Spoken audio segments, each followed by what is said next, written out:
Thank you for joining us. This is awesome. We actually do like a year reunion every year since our 2012 training group. And what I love about this group is that we're from all walks of life. And since the training program at Disney, we've all kind of taken different paths and done amazing things in the industry. All these folks, and Don was like the brain behind the TalDev program. So we're lucky to have Don here too. But yeah, it's awesome to see everybody, and the Rise Up community is so excited to chat with us all.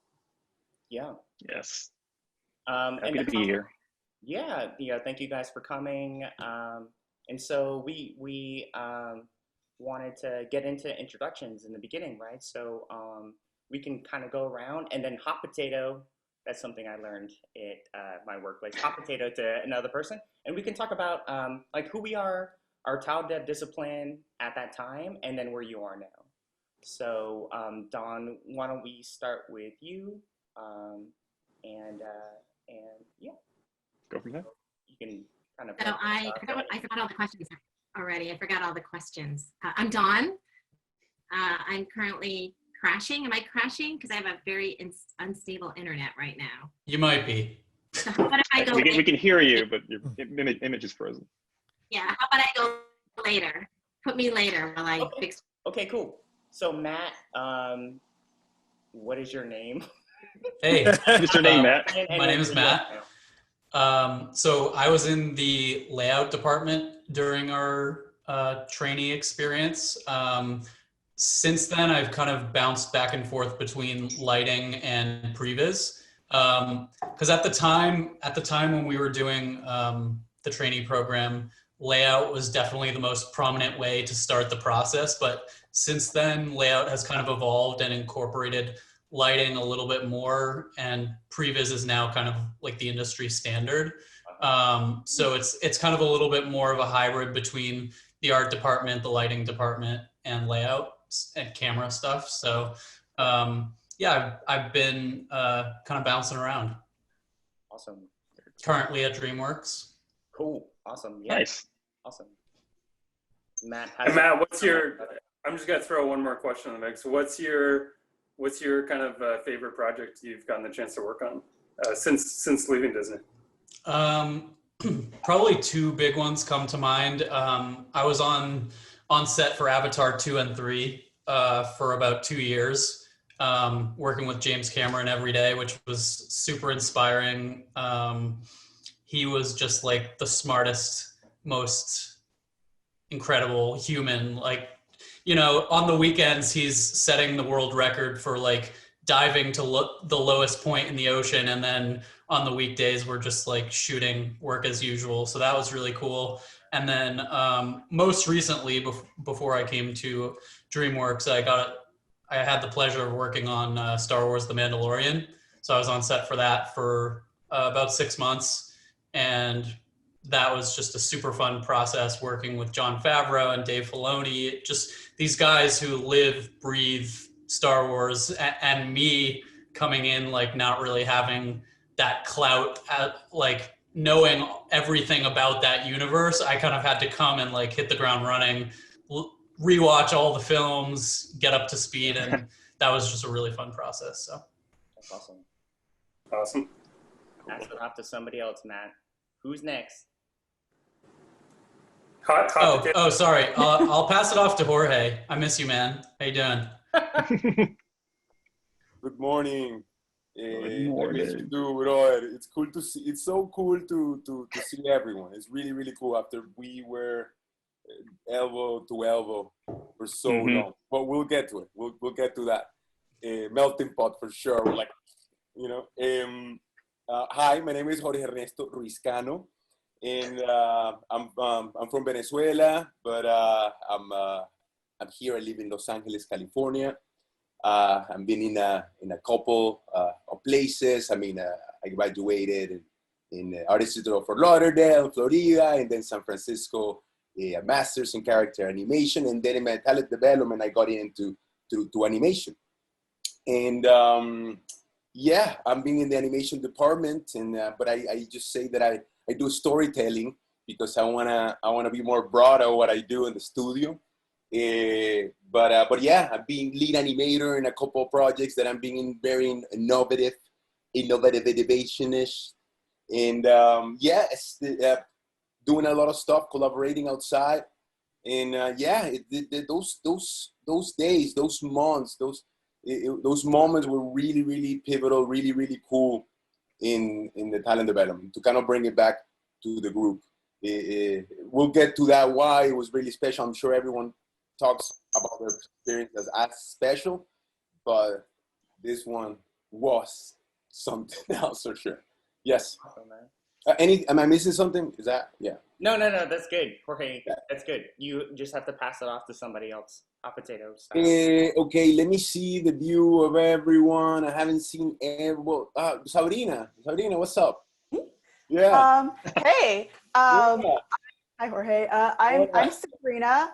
I was a VisDev trainee, and since then I kind of took a bit of a left turn from there, and I became a story artist for television animation, and I started off as a board artist on Gravity Falls, then moved on to Star vs. the Forces of Evil, and then moved up to the director position in the last season, and then moved on to direct on the Owl House, and for the past year have been trying to develop my own show, which has been super fun.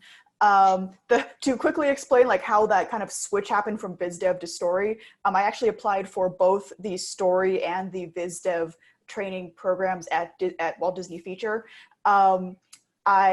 I think I made like the finalist round of both, but was told that I should stick to VisDev because I think the story in my portfolio was not as strong as it could have been, I was told. However, when I got that rejection from the story department, that kind of motivated me to work harder at my story portfolio. And so I kind of knew, even while I was going through the VisDev trainee, that I wanted to switch over to story. So when the program ended, I made that switch and have been in story ever since. So yeah, that's my slightly convoluted route into story. Yeah. Yeah. Shoot, should I go ahead and pick the next person? Yeah. I will go with Carlos. Hi. Hey, everybody. I am a story artist. I interned for the Taldev group in story, and that was actually very necessary because I had actually been studying 2D animation. Just to go back a few years earlier, I'd actually been in the training program for hand-drawn animation when that was still a thing at the studio. And as that kind of dried up, I kind of saw that, well, I should maybe try applying to a different discipline, and actually found that story was really something that I'd actually loved all along, like making my student films and stuff. And so I applied for that, and luckily, I got in. I got in with Sunmee and Michael in the story department, and we kind of survived through the training ranks, and went from there to work on Moana, and then Zootopia, and then the Frozen Christmas special, and Ralph 2. And since then, I actually jumped over to Sony to work on Vivo, which is a new Lin-Manuel musical, and then that's kind of like the latest project I've been on. It's been really fun. It's been like a crazy experience, especially with because I wanted to go work on that because I wanted to work on musical sequences, and I'm a huge fan of Lin-Manuel, and so they kind of gave me the opportunity to jump on a lot of song sequences. I even got to pitch directly to Lin and meet him, and it's been like a crazy cool experience. And so hopefully we announce the movie soon, and there's a trailer to look at. Carlos, what is he like? He is very nice. I actually, when I went to pitch my sequence, the computer froze, and it was kind of like a worst, nightmare come true. But throughout the whole thing, Lin was very nice, and he was like, "Oh, don't worry, I've got all the time in the world." Here's Lin-Manuel sitting there saying that, and just the anxiety of rebooting the computer, and just every second felt like an hour. Like, oh my God, please. Of all times, just knock the power out. And I knew like something was going to happen, like an earthquake or like the power outage or something, but just a computer freeze.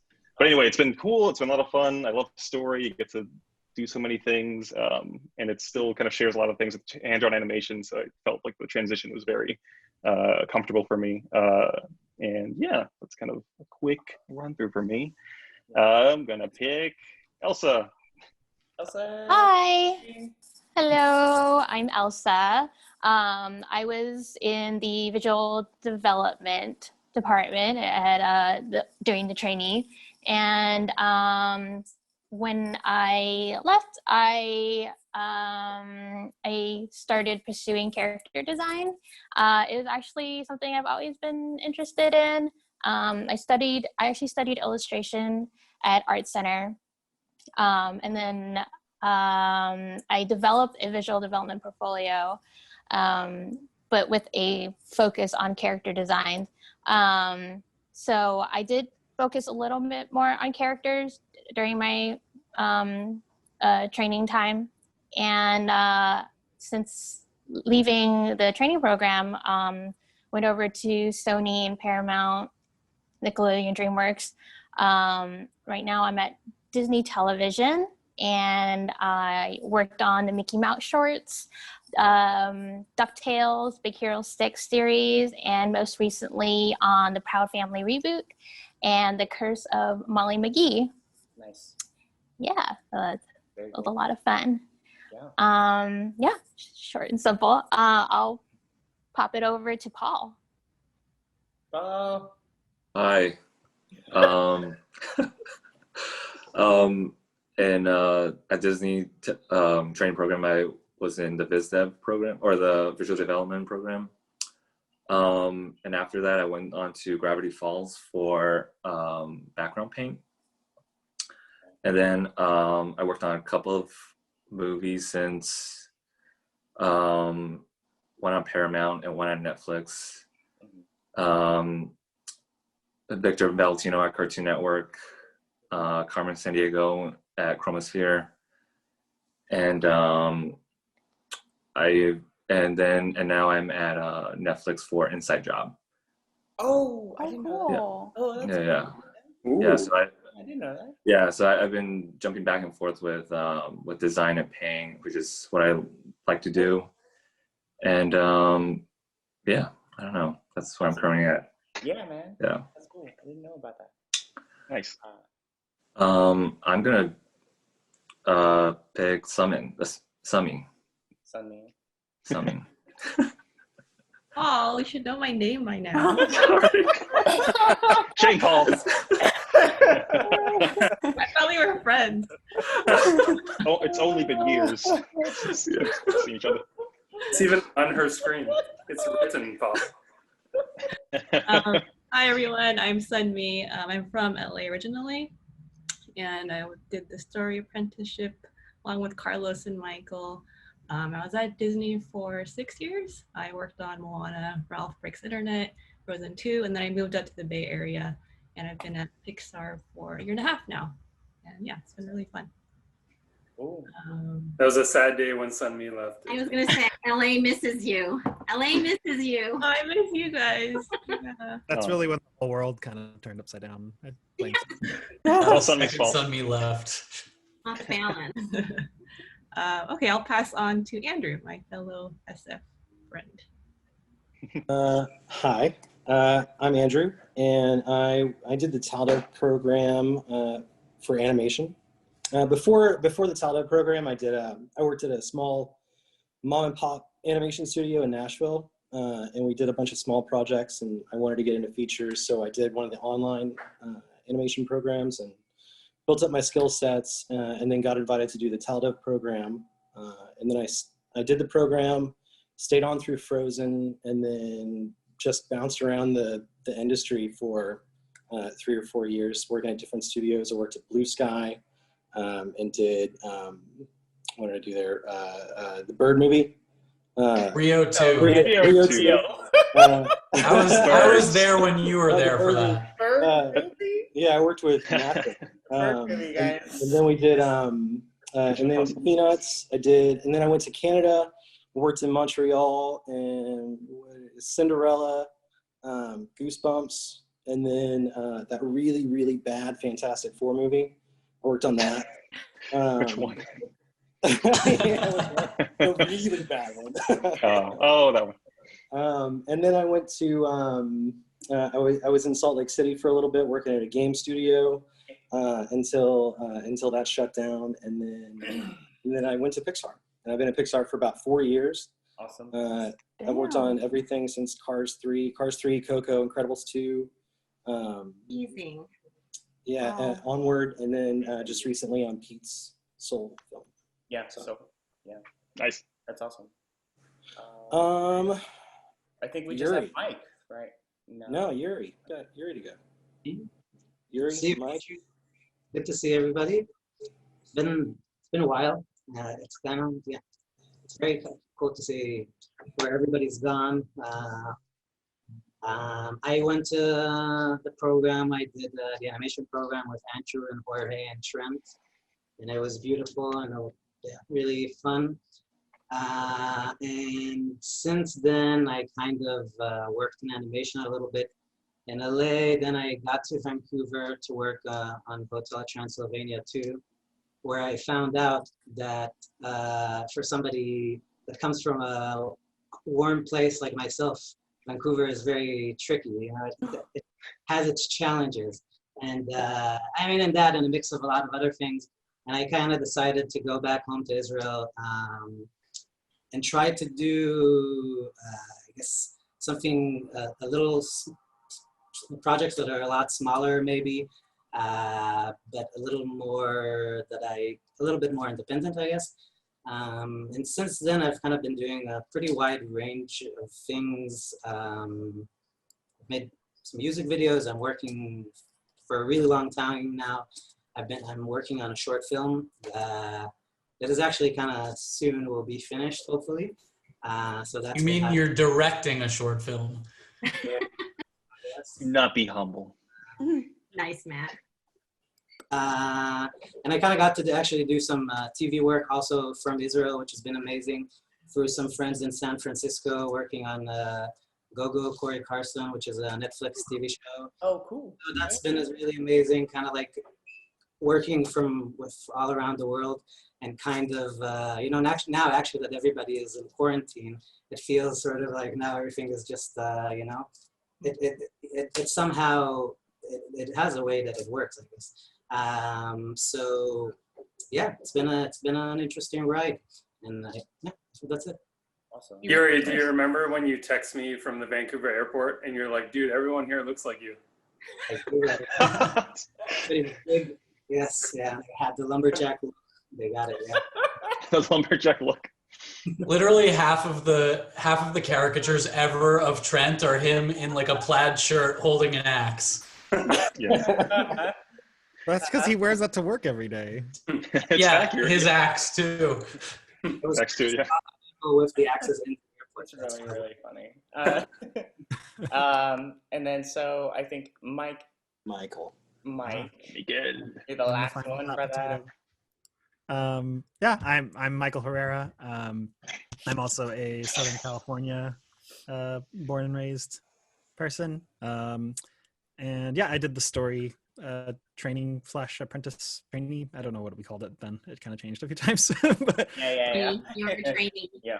I think you guys were the last trainee program, right? Before it turned into. I think so. It was like kind of a hybrid year. Yeah, it was. Okay.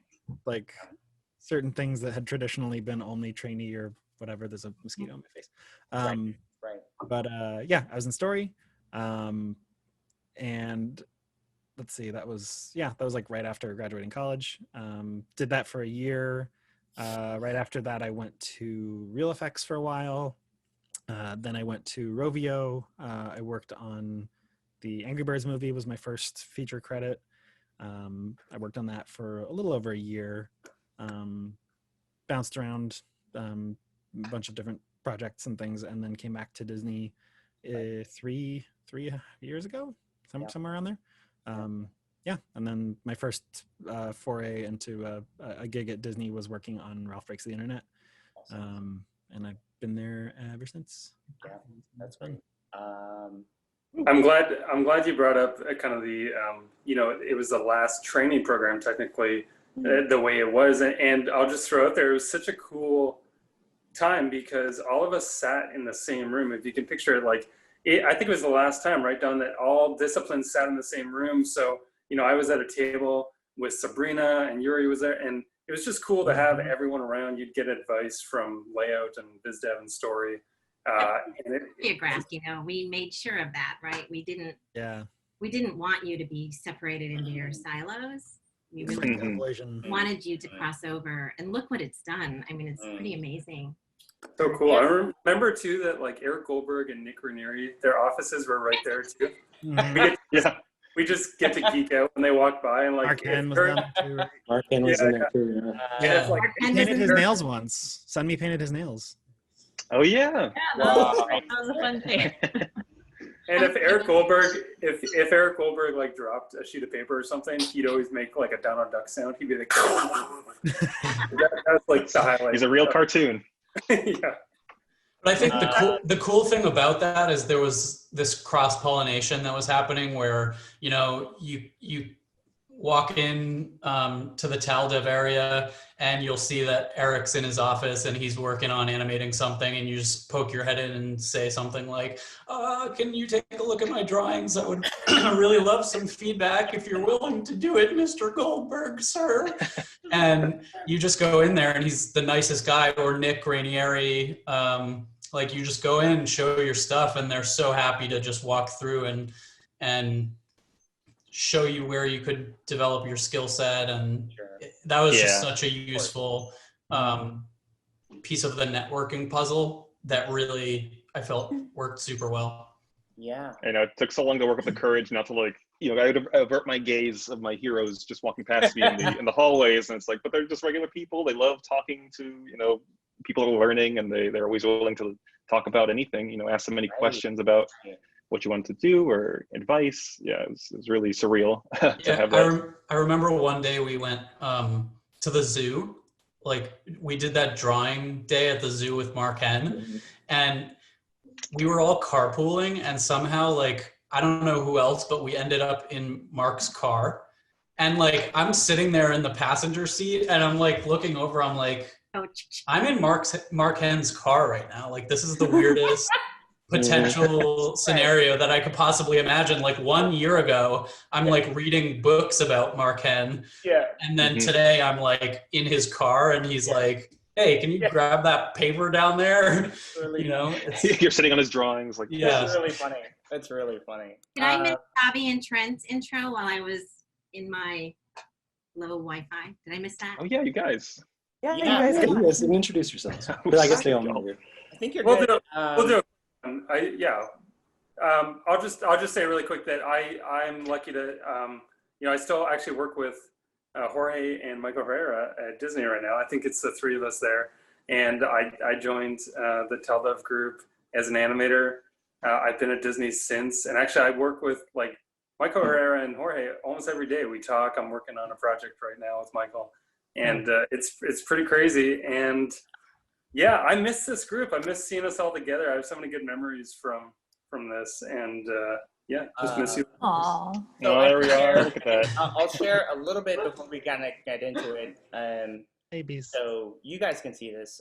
So like I wanted to go a little bit into what the TalDev program is, and so please, anyone kind of chime in on like what you think it is. But like it sort of brought together you know, disciplines, students from disciplines of like story, art, VisDev, animation, layout, and editorial as well. So this was all of us in 2012, and here we are. There's Yuri. And then so we did a ton of things. Like we went to the LA Zoo. There's Jorge and Andrew to sketch flamingos, and then so we had a lot of classes as well, of like sculpture classes, painting classes. And Mark Hen was right around the corner, so he would do drawovers of Jorge's shot from Rapunzel, which was rad, in the bottom right corner, because we had access to all these guys. And then one thing that I have to bring up is like Yuri in the bottom left in like painting a portrait, and so. Why is that funny? These are like photos from the archive, Bobby. I haven't seen any of these. Yeah, I haven't seen these either. These are deep cuts. If you guys remember this, this is what Yuri. Yeah, masterpiece came out of that day, of that session. This The is purple lady. Purple lady, yeah. You guys ready for it? Purple lady. Yes, tell the purple. Yes. The best thing we created. We all got came out that of the tattooed, childhood group. actually. It belongs in a memory museum. from my memory from this was that Purple Lady came to existence from Yuri, and we actually we had a wall of everyone's artwork and pitches, and we hung it up on this wall. And one day we had a group of international artists and people coming in from out of country, and they piled in the room, and they were looking at like all this beautiful like Bobby Pontillas and Brittney and Sunmee art, and then they see Purple Lady, and they all gather, and they're like, "Wow! Like, what does it mean? What is?" It's so deep.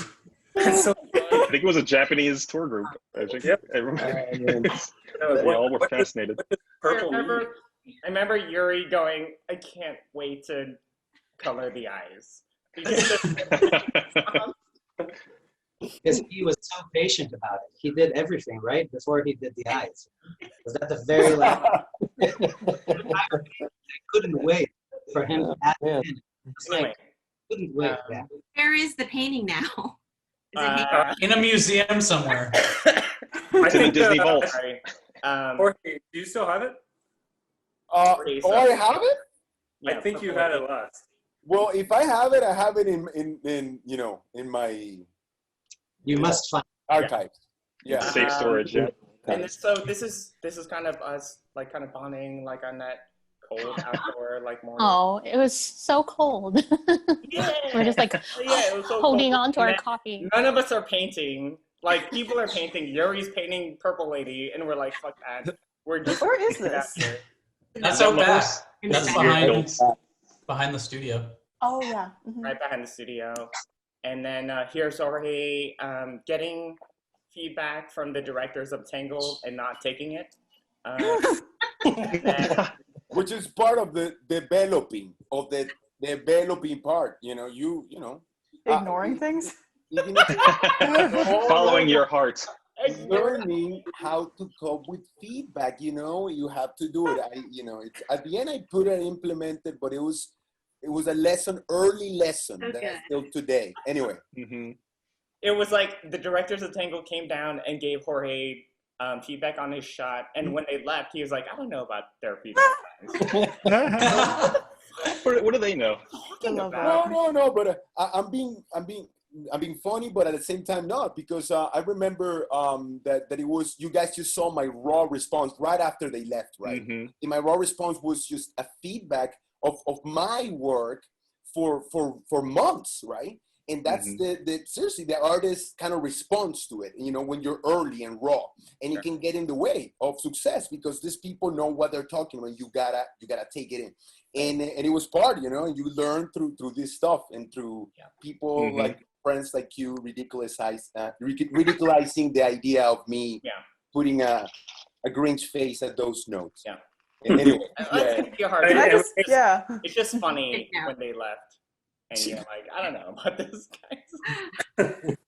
What did I think there is a lesson there, though. Like, I think it is important, like, to acknowledge that, like, people, you will have a strong emotional reaction to negative feedback, and like finding a way to process that in a healthy manner is like part of the process, you know, of being a professional. Yeah, it's good to not take it personally, because the goal is to improve the work, because, you know, this is everyone from beginner to, you know, veteran is going to be getting feedback along the way from directors or even your own team, and it's all to make the project as a whole as good as it can be, and not a slight against you, because that's just it's the nature of the beast. Well, we still all go through that all the time. I mean, when we're animating on projects, still we'll go to each other's office and say, "Oh, I got to start over, and I got to do this," but it's part of the process. I love how you can see the doubt in his. No. I'm just kidding. I'm just kidding.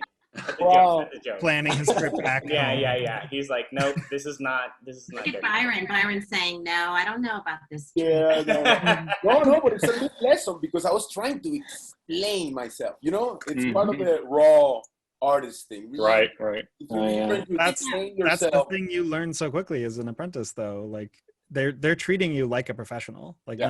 no one was giving you notes that were like withheld. It was just, Mhm. oh, okay, how do we make this better? And like you said, like trying to explain yourself. Yeah. Like that's what the battle is, because the critique they give is to try and help you get your vision as best as it can be. But if you're not able to express like what you're trying to hit in the first place, then that's part of the conversation, and that can be hard. Where it's like, oh, if I'm not even sure what it is I'm trying to accomplish, then you feel kind of down about that. But Yeah, Mhm. yeah, for sure. Jorge, was that your Flynn rider in the canoe shot? I think it was like Flynn with a Rapunzel dialogue, you know. Oh, And, it was in like the castle. Yeah, there was the castle. And I remember that. It was two. It was Flynn, and it was also Rapunzel talking and things. And I remember that they were like solid, you know, and they were happy. They liked it. They were like, ha ha ha ha ha. But But- and maybe if you have time, F. And I'm like, what? You know, and to my technical knowledge, that was a lot, you know, and it's a lot to take. But I think it gets easier because you're not your ideas. Easier said than done. It doesn't go away, but it gets easier. Yeah. But anyways, yeah. Also, For sure, man. everybody heard the feedback, right? That was such a cool thing, is that everybody could hear the feedback, not just Mhm. you. Right. And we're just like sitting at our computers like, oh damn. Okay, let me move on. This is taking longer. So Sunmee at some point thought it'd be cool to have like a fingernail Oh, this is so like much fun. polish day, which is great. I remember that. There's Sabrina, Elsa, and Matt, and we all got our fingernails polished, which is rad. Yep. Joe, Everybody, right? well done. We're such babies. Everyone who was willing. Like it. Yeah. she gave us the good stuff too. Like she didn't Yeah. just pick the Yeah. bottom. I had a Mickey Mouse on my nail for like Yeah. 6 months after that. Yeah. Yeah. Yeah, Nice. Bobby, you had your pug on your thumb, right? Yeah, and yeah, you painted my pug on my thumb. Yeah, I was Yes. gonna put that in there. But yeah, thank you. So good.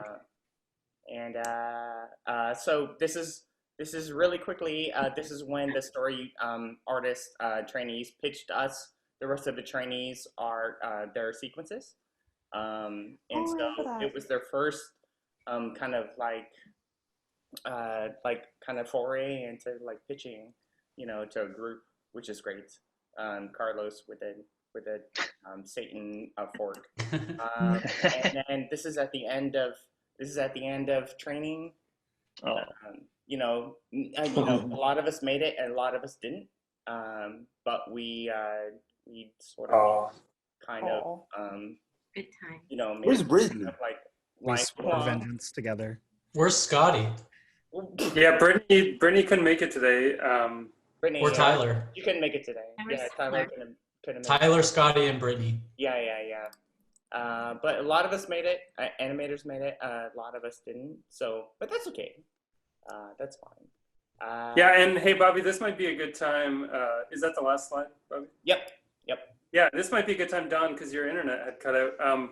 Can you talk a little bit about the program? I mean, this is your brainchild since you came to Disney, and talk about like your experience with it. Yeah, I mean, I started as a recruitment manager on Meet the Robinsons when I got there. And so quickly, once Pixar was acquired, the trainee program started. And so Ed Catmull was like, we need to do something different. We need to do something interesting. And it was important for us to figure out a way with story and art first and get everybody on board. But the principle really was artist-led, not institution-led. And so you saw that through the whole program. Artist led you, institution didn't lead you.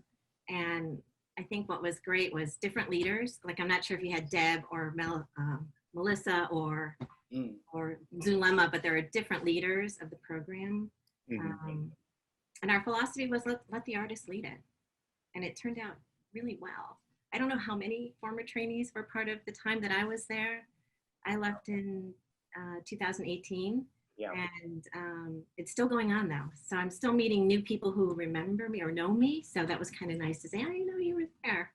But Well, and Don's being modest too. I'm just going to embarrass you for a second too, because I mean, Disney has this legacy of a training program with Eric Larson. It dates back, and you know, there's no doubt in my mind that half of every department at Disney has gone through the training program and is successful at Disney and outside of Disney. Like your philosophy was always, we're going to train them for 6 months, but then if they leave Disney, great, and they're going to go explore the world and share their talents that they learned with the TalDev group. And I think that's that philosophy you had. That wasn't it wasn't geared towards like a production. It was, let's help these young individuals, and they're going to go blossom out in the industry.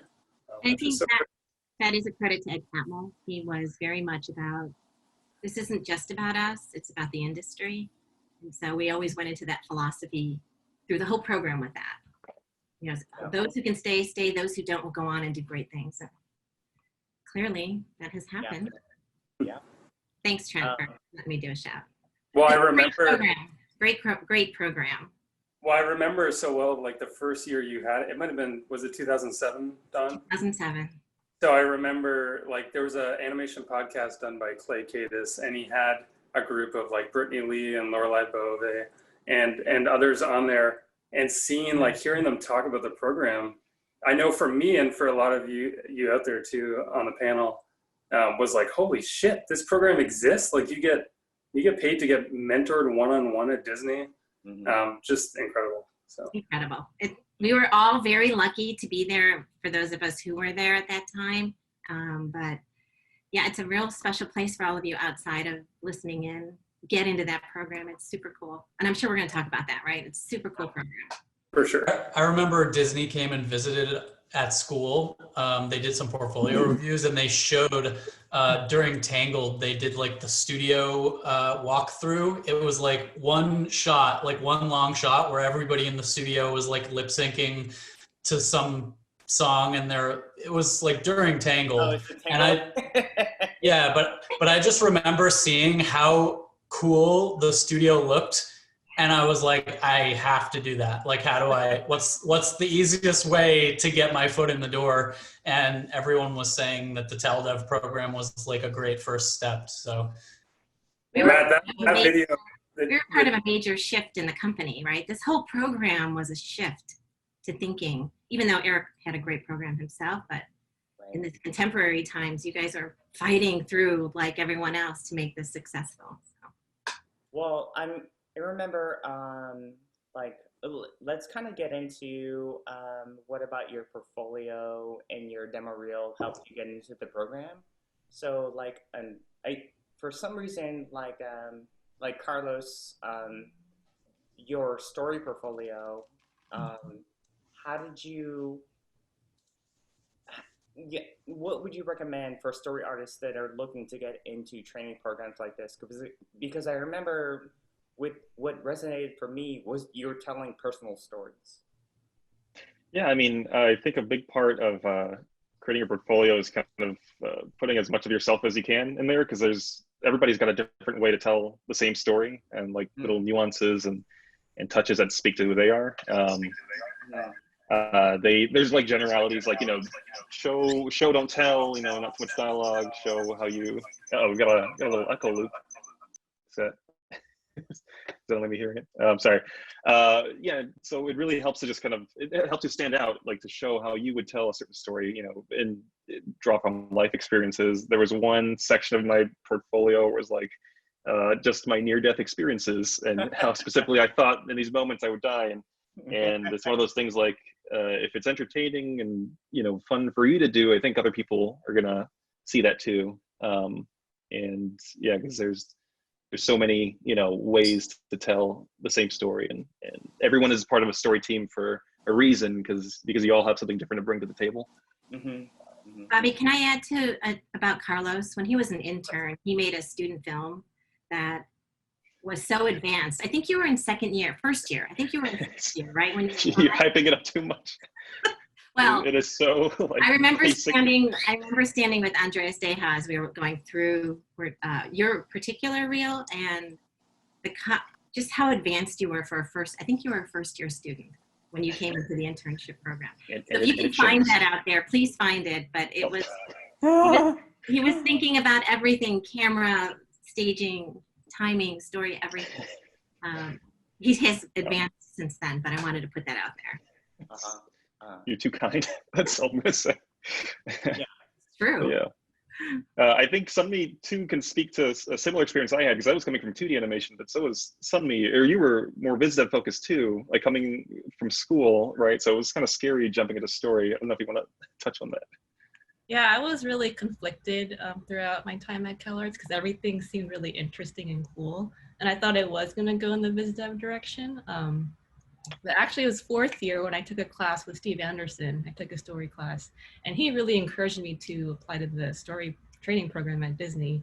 And because of that, that's how I ended up going that way. And I feel like, yeah, definitely including personal stories in my portfolio really helped. I noticed that a lot of portfolios I've seen recently, like they tend to include like maybe scene studies or things that don't necessarily reflect who the person is. And I really encourage people to really put themselves in their story samples. Sunmee, would you say that mermaids are important in storyboards?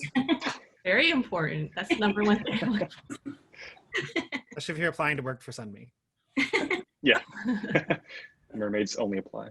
Another thing I noticed, I feel like there's some confusion as to what the different disciplines are, like VisDev versus story, but they're very different. So I would really recommend doing your research on the different programs and seeing what you really want to pursue, because they do require different skill sets and portfolio criteria. So.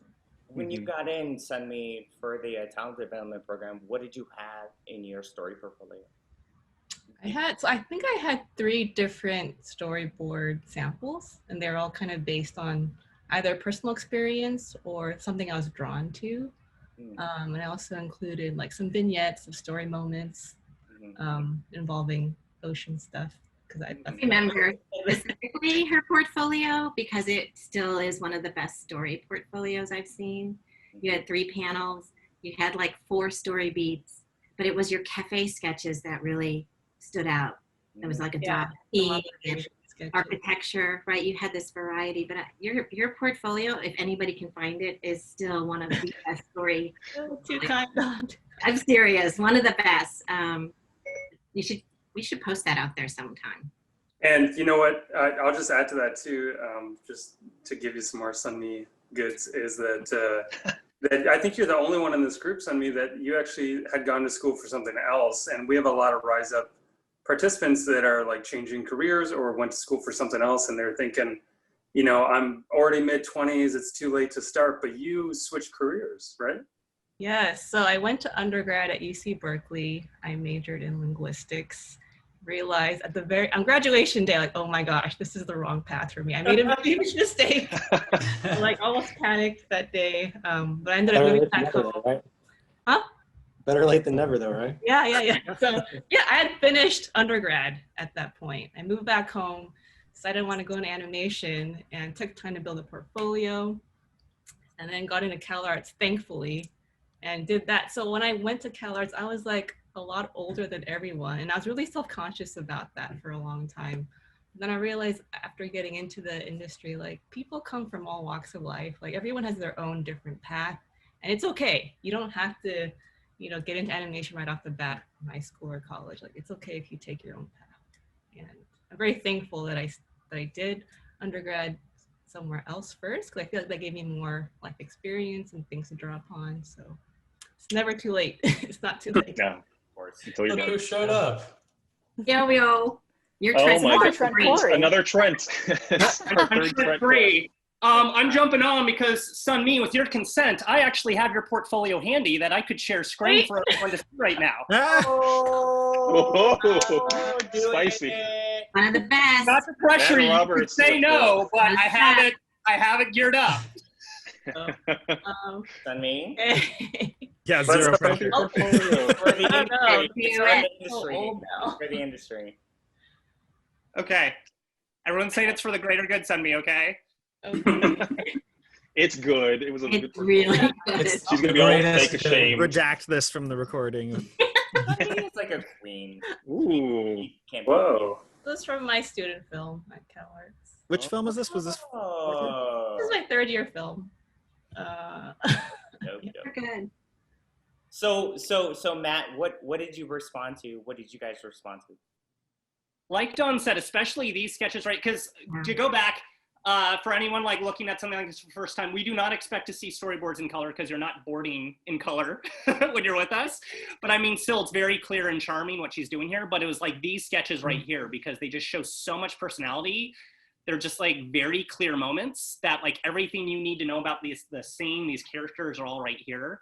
And again, like just the variety she's telling too, like everything's charming, but she's kind of doing different kind of tonal kind of themes with each discipline she's doing. And like here's kind of more traditional boarding, just to show it's like, okay, I kind of can board as like a normal board artist would do. But it's just, there's like charm in like every one of these drawings, you know, like it's just so appealing. You want to see more of these characters. You want to see this animated, you know? Right.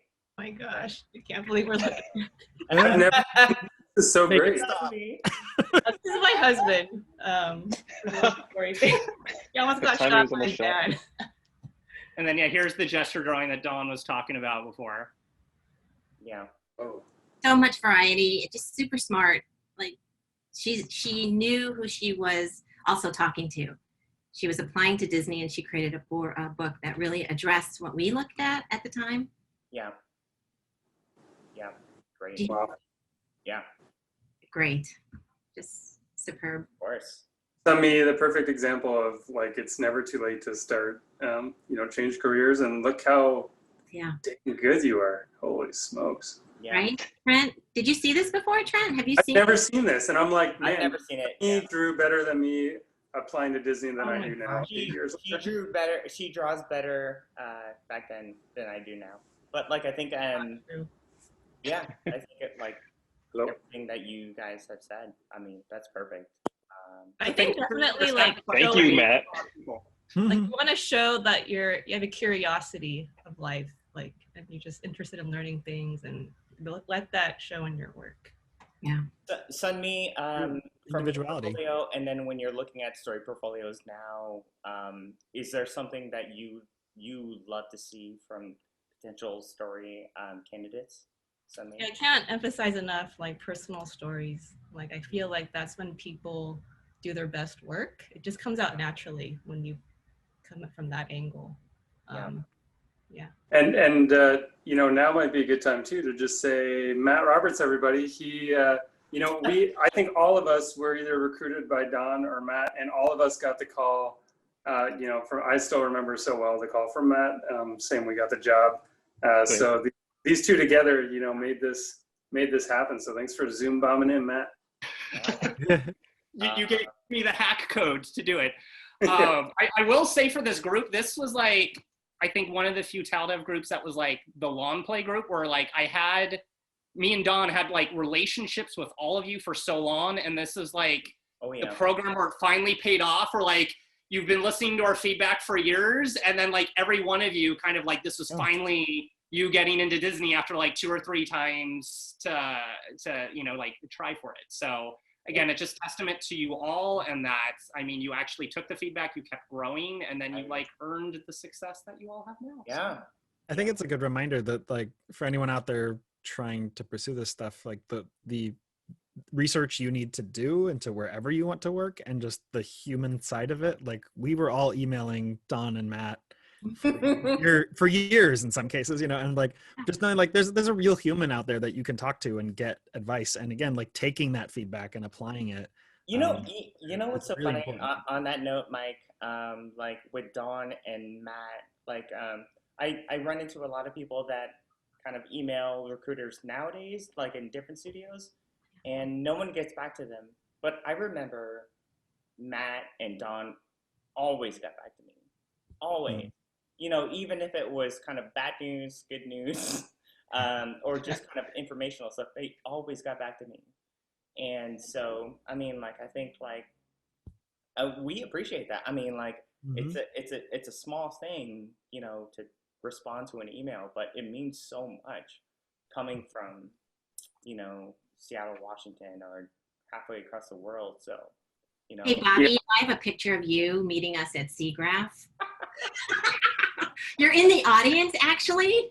I don't know if you want me to show it, but I'd be happy all to the show skeletons it. coming Can out. I show it? No way. This is not what we signed up for today. I'm so sorry. But look at this. Bobby, oh. I don't know who the other people Oh, are, wow. but we met Bobby a couple of times, but here he is in the audience with us at the time. Wow. Oh For my the Ryzen goodness. community, it's like 99% likely that Dawn has at least one photo of everyone on Earth. Like she's got the most exhaustive like photo collection of pictures Let's get of it all everyone out. you could think of. So she probably has a picture of you in the background of something from somewhere. So yeah. It's quite a surprise to discover who's in the background. And But Well, we I mean, the names Don and Matt Roberts, like when we're trying to break into Disney, mean so much. And yeah, I mean, just kind of responding could make our week, you know. Yeah, and Yeah, we get a lot of questions, you know, from the reviews we do with Rise Up and the participants, like how important is that relationship with the studios, with recruitment, and it is so important. Like you said, a lot of us, you know, I started meeting you guys in 2007, 8.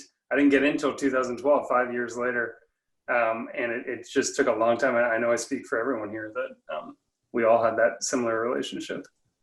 Yeah, I remember going back and forth with Matt for a long time. Probably the biggest regret he ever had is sending me that acceptance letter. But I remember like checking my inbox like 20 million times a day, like before the training program, just like waiting for that response. And like the year before, I remember like being so excited that I saw something in my inbox from Matt Roberts, and it was like, I'm sorry, we are moving forward with someone else. And I just remember the feeling of like sinking in my chair, and it's just like such a discouraging moment, you know. And like Michael was saying, don't forget that happens to everyone. So just keep at it and keep the communication going. Matt, to that point, I remember my first day there. I'm sitting beside Jorge. We're at orientation. Jorge's the first person I meet, and you know we get along right away. Brothers for life. And, I feel like this is going to be embarrassing. No, it's embarrassing for me because I remember telling Jorge, like, man, I've been applying for 5 years. I apply like twice a year, and Jorge leans over. He's like, dude, I got in the last 2 years. I turned them down, and I was like, what? Yeah. We were after Jorge and Yuri for years, and they kept like going with other opportunities. But we loved you guys. Like we kept at it. But like people don't realize, like when you're a recruiter, it's kind of like even though you're at like a big studio like Disney, it's still almost like you're asking someone to marry you. And so it's like 3 times I asked Jorge to marry me, and he like threw the ring on the ground and spit on it. But like I never lost my love for you, man. It worked out in the end. It worked out in the end. A parenthesis really fast, because like this is a private joke, but most people are like, wow, this, I mean, anyways, it was that because again, my developing, I already signed a compromise into certain degree with other companies that I would actually have gone with Disney, right? And then I can say no because I'm like, whatever the other jobs, you know, they meant something and they really, it was a different thing, but I always wanted to be at Disney. My point is that I had a compromise with other studios. And for some reason I thought, and I still believe, I think somehow maybe Matt and Don saw my naiveness, but okay. But they knew that I made it for compromise. I did it out of good intentions. You did the ethical thing every time, Jorge, and that's partly why we loved you, because it's like, I'm not just going to sell out this other promise that I made to another studio for Disney. You're like, I want to be there, but dude, I signed a contract. I can't break that. And we don't want people to do that to us either, you know? So you had integrity, sir, on top of your talent. So yeah, you don't have his reel, do you? Because I remember his reel. So let me look. By the way, As you can see, they track everything. I didn't have the same integrity, and Matt, if you gave me that ring, I would never throw it on the ground. Never. Oh, you didn't? When you finally got the proposal from me, you're like, you made me the happiest man on earth, Matt. I don't. Jorge's too old. I don't have it anymore. Sorry. Jorge, share that with the world. No, but if I can just to connect with what they were talking about, besides the humanity that we were talking, like Don and Matt, I went through every single official channel that you gave us, you know? I wasn't like hustling my way in or anything like that. Matt appeared and Don appeared more legitimately once I applied through the channels legitimately, all the ways. But anyways, I just want to caveat that too.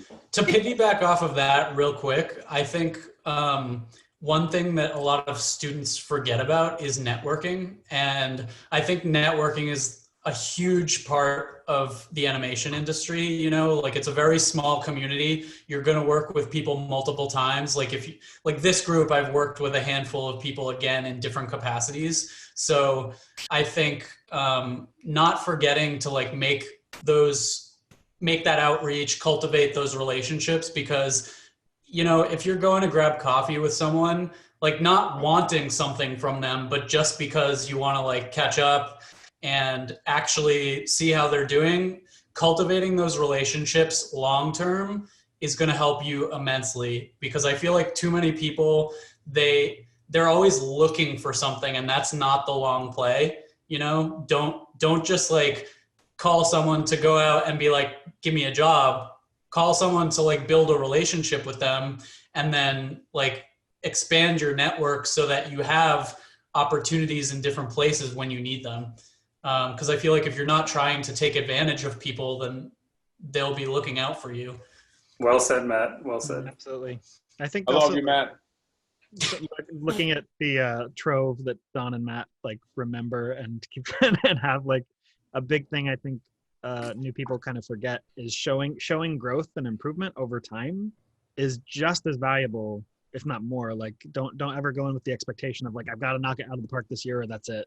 Like they would remember, they knew the portfolio you applied with the previous year. They could see, oh my gosh, like look at the wealth of work you've created since then, or that you've got a totally new portfolio this time around, or wow, you're really applying the feedback you've been getting. Like showing that shows that you can be a professional. If you're kind of just applying with the same portfolio, that means you've stagnated. Like you're not finding new things and trying new things. So just keep that in mind, you know, that again, like that real human side of it, that like there is a person looking at your work. It's not just, you know, some program that's just going to find like, oh, there's the perfect portfolio. Like just, yeah, keep going. Mm-hmm. Mm-hmm. I'm going to add to that, Michael, because that's such an important point. And I've been lucky enough to sit in real reviews with Matt Roberts, one of the best recruiters in the business right here. And Matt, I'm not sure if I'm allowed to say this, but I'm going to. Matt will always start a reel off by saying like, this is so-and-so.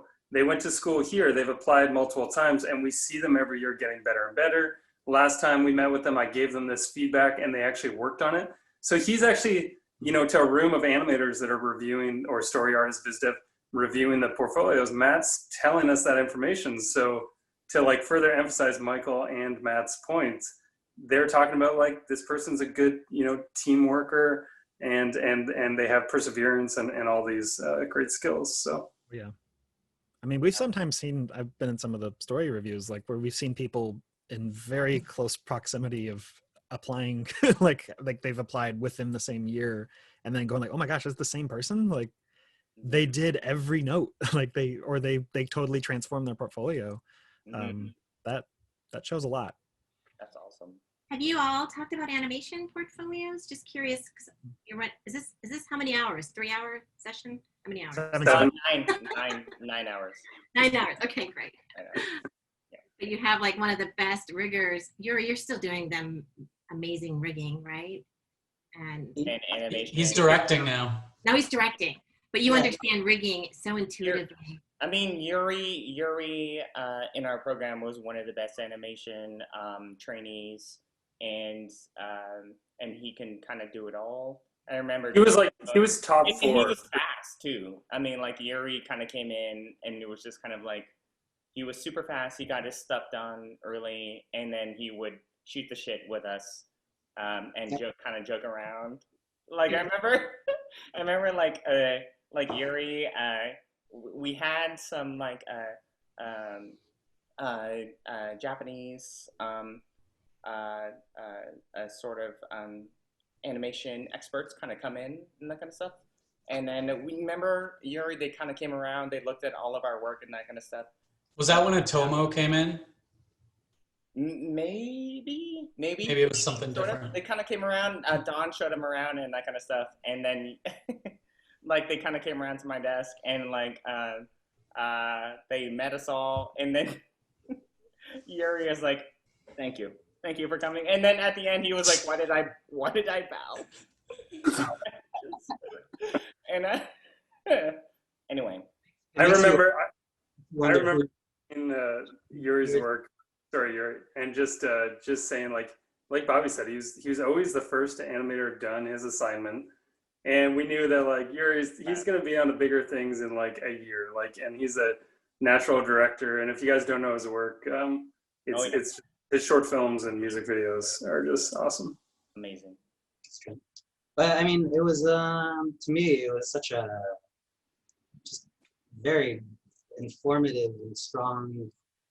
I guess I don't know if we're specifically talking about. Are we jumping into talking about the animation program more? Yes. I just it was such a intimate thing to me. I think we had such a strong relationship with the mentors. I think, which is something that it was a real bond. I felt like we had just like enough time, 6 months to actually or a year to truly get to know the person that you were working with and kind of gain that trust, what Jorge was talking about before, that sort of ripple and, where do I come in with feedback? Do I listen to everything? How does this work? How do I deal with this inner turmoil? And, something that I was always curious is, even how does casting go between mentor and mentee, because that must be a whole thing, and I found it was very successful for me, and it's weird that you guys, your conception is that I finish things kind of fast because I don't foresee it that way, but it was a challenge because I felt like they never kind of let us off the hook, they always wanted to improve it constantly, even when it was pretty good. I really remember it was just like, and it was very small. It was 4 animation trainees and 4 animation mentors. So 8 people in that room. And it felt to me very kind of comfortable and a very, very good place to kind of figure out, I don't know, how you shine, and what your kind of skills are and what's your weaknesses in a very comfortable situation. And on top of that, working with all of you, with specifically the animation team, there was real camaraderie.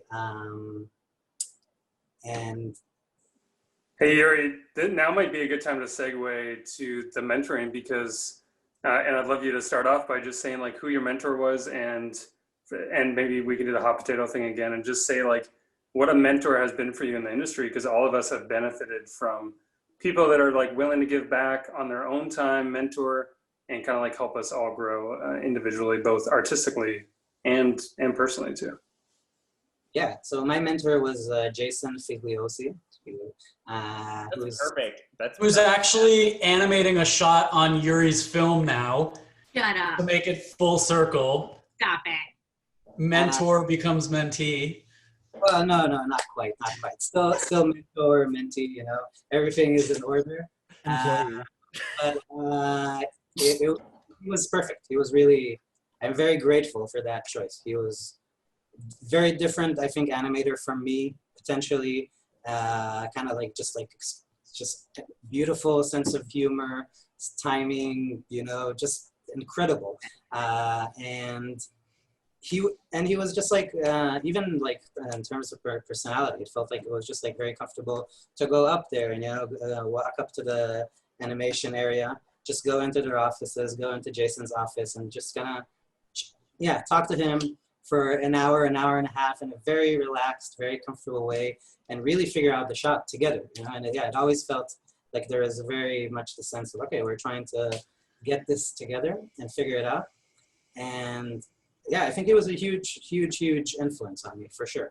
All the mentors were, but I think I liked the way he thought about things and how he kind of, what was his point of view to the animation. And even sort of like, maybe he, like his, you know, he's kind of like forte was like, at the time, I don't even know these days, kind of like more this like really, really, really funny stuff, you know, but like the stem of where it all began, I always felt like it was, we're always talking about the same sort of things and same ideas. And then, you know, okay, do we push it more to comedy or to drama or to, but there's always that sense of kind of like, oh, what's that real feeling that we're looking for and want to base this idea on.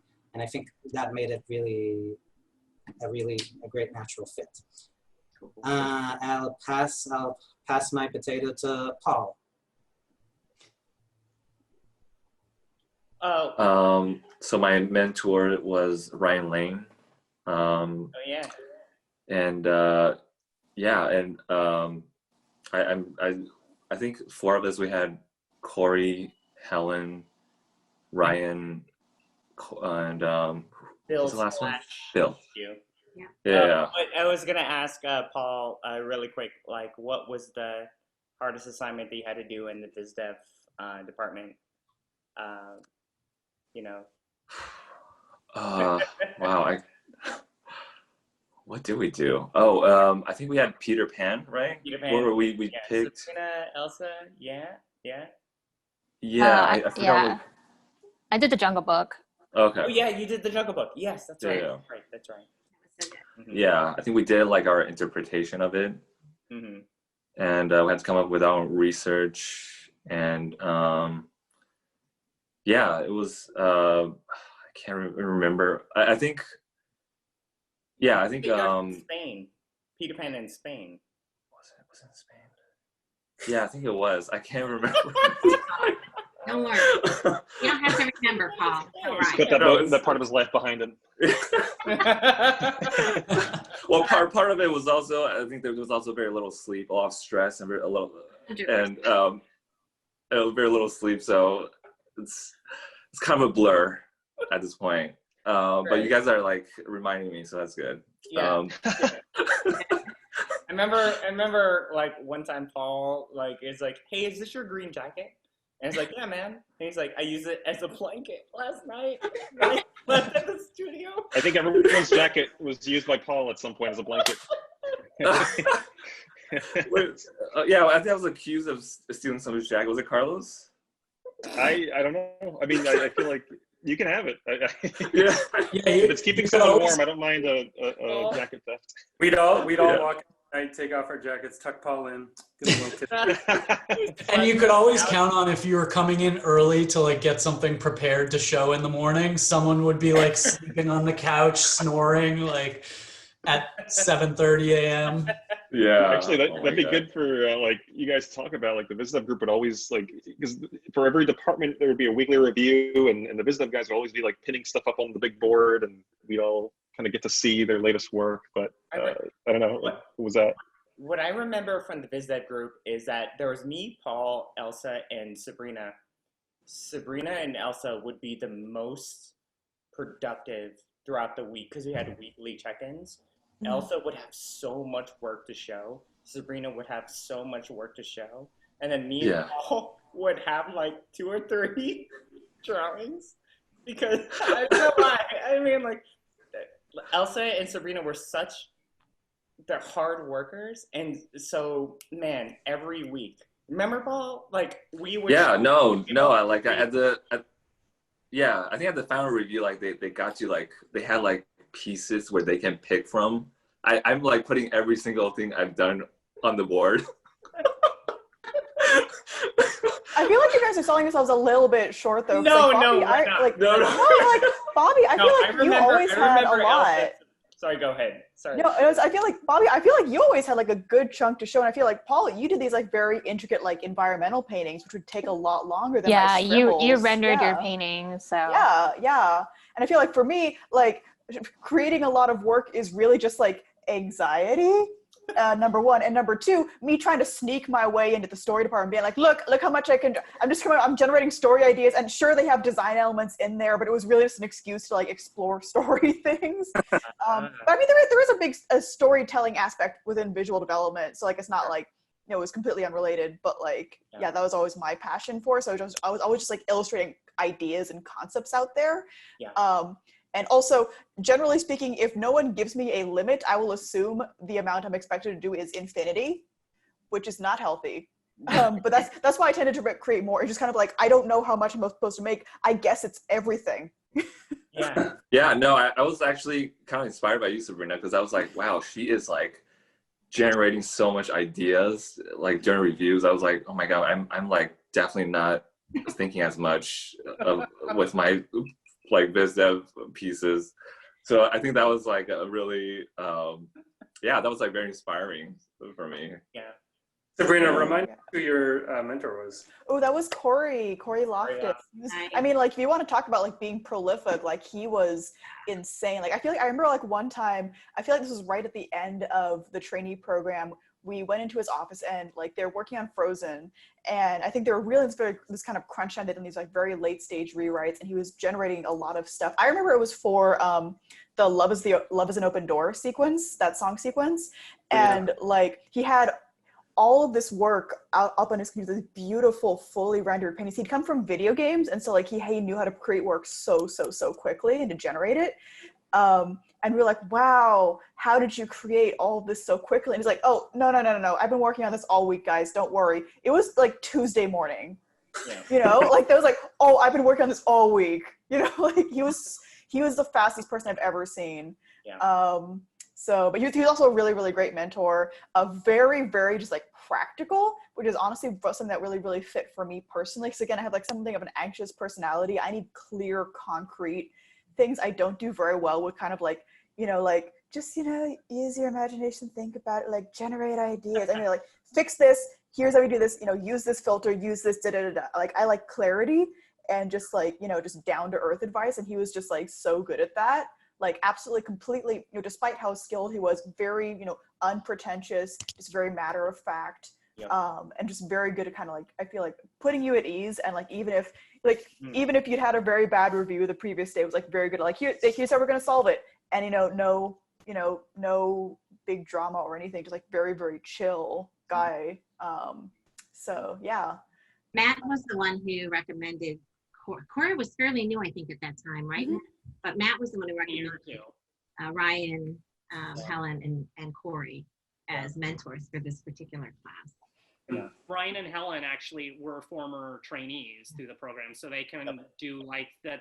They can mentor from the perspective of like what they wanted more of, like what really worked, like when they came through it. And I remember for you VisDev too, those mentors really poured themselves into you. Like they believed in you for so, like I remember they were just as stressed as you were for your final review going in, because like they just believed in all four of you so much, and they were just pouring everything they could to make you the best artist. So I just love to see that relationship that you four particularly had, because that was really cool.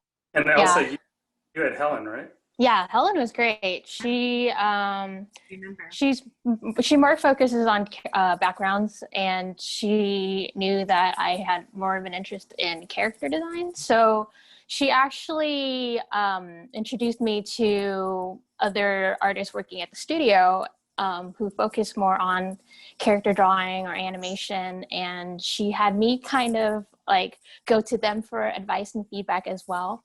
So they were kind of like my side mentors. Like she took me to go see Miki Lee and Randy Haycock, and definitely, they did drawovers on my work, and it was really great because she knew that she was super strong in environments, and I guess she couldn't really guide me as well in the character department. But she knew others who could, and I was also like all of the VisDev trainees. We were allowed to go to each other's mentors as well. We weren't just strictly stick to our mentors. So I went to Corey Loftus when I had character questions and stuff like that. So it was really great. Yeah, we weren't limited to just our mentors. We could go ask like anyone at the studio who had the time to look at our work. And I thought that was really great. And Bobby had the great Bill Schwab. Great Bill Schwab. I had the great Bill Schwab, and then he got busy on Frozen, so they passed. I got assigned to Minkyu Lee, who got busy with the Oscars and that kind of stuff. But the funny thing about Minkyu Lee was he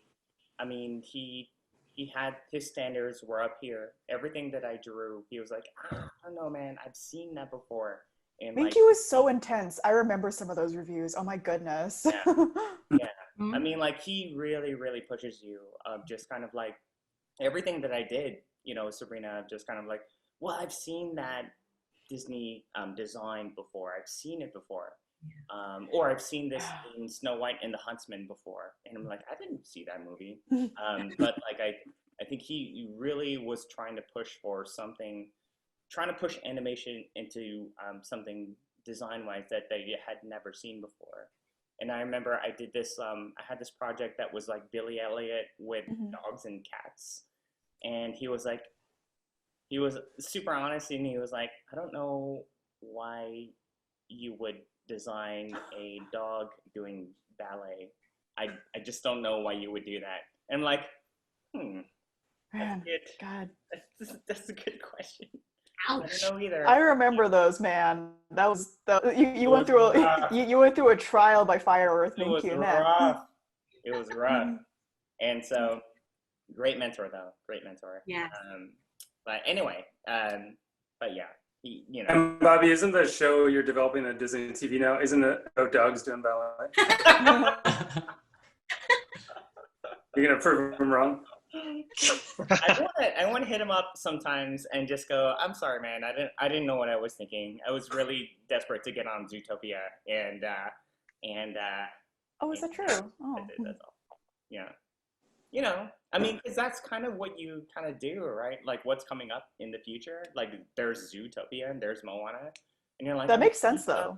Totally that makes sense. I'm gonna do stuff in training to get me on that like show. I mean, it doesn't always work out. But. Also, Sabrina and you both pivoted, right? You came in as one thing and then you did something else, which is super cool. Yeah. Like I said, I think my VisDev tended to have more focus on the story element and kind of pitching story ideas. It just happened to be through design. And, you know, that was my way of handling that. And, you know, Bobby had your way, of course. Yeah, of course. And the mentors for story, do you guys want to talk about your mentors? And you kind of work the same way, right? You could go to any of them for like support and had kind of group reviews. Kind of worked as a team for most of it. Yeah. I'd say. Right. Yeah, we would have like in the same vein as the VisDev people, like we would do weekly story pitches.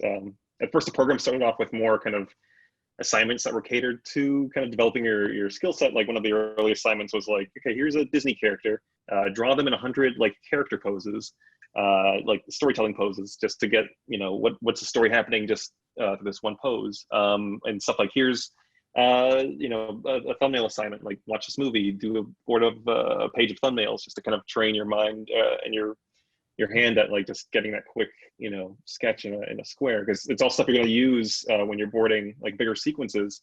Because we were all excited. I know I was like, I want to board a scene. Like I can't wait until we get our first like board assignment. But there's so much more that we need to really have you know, basics sharpened before we move into that phase. Because once you're actually boarding a sequence, like, you know, if any one of the pieces of clarity or character or how you place a camera kind of start, you know, falling apart and you haven't really developed that storytelling eye yet, it's gonna, you know, hurt your sequences as you go on.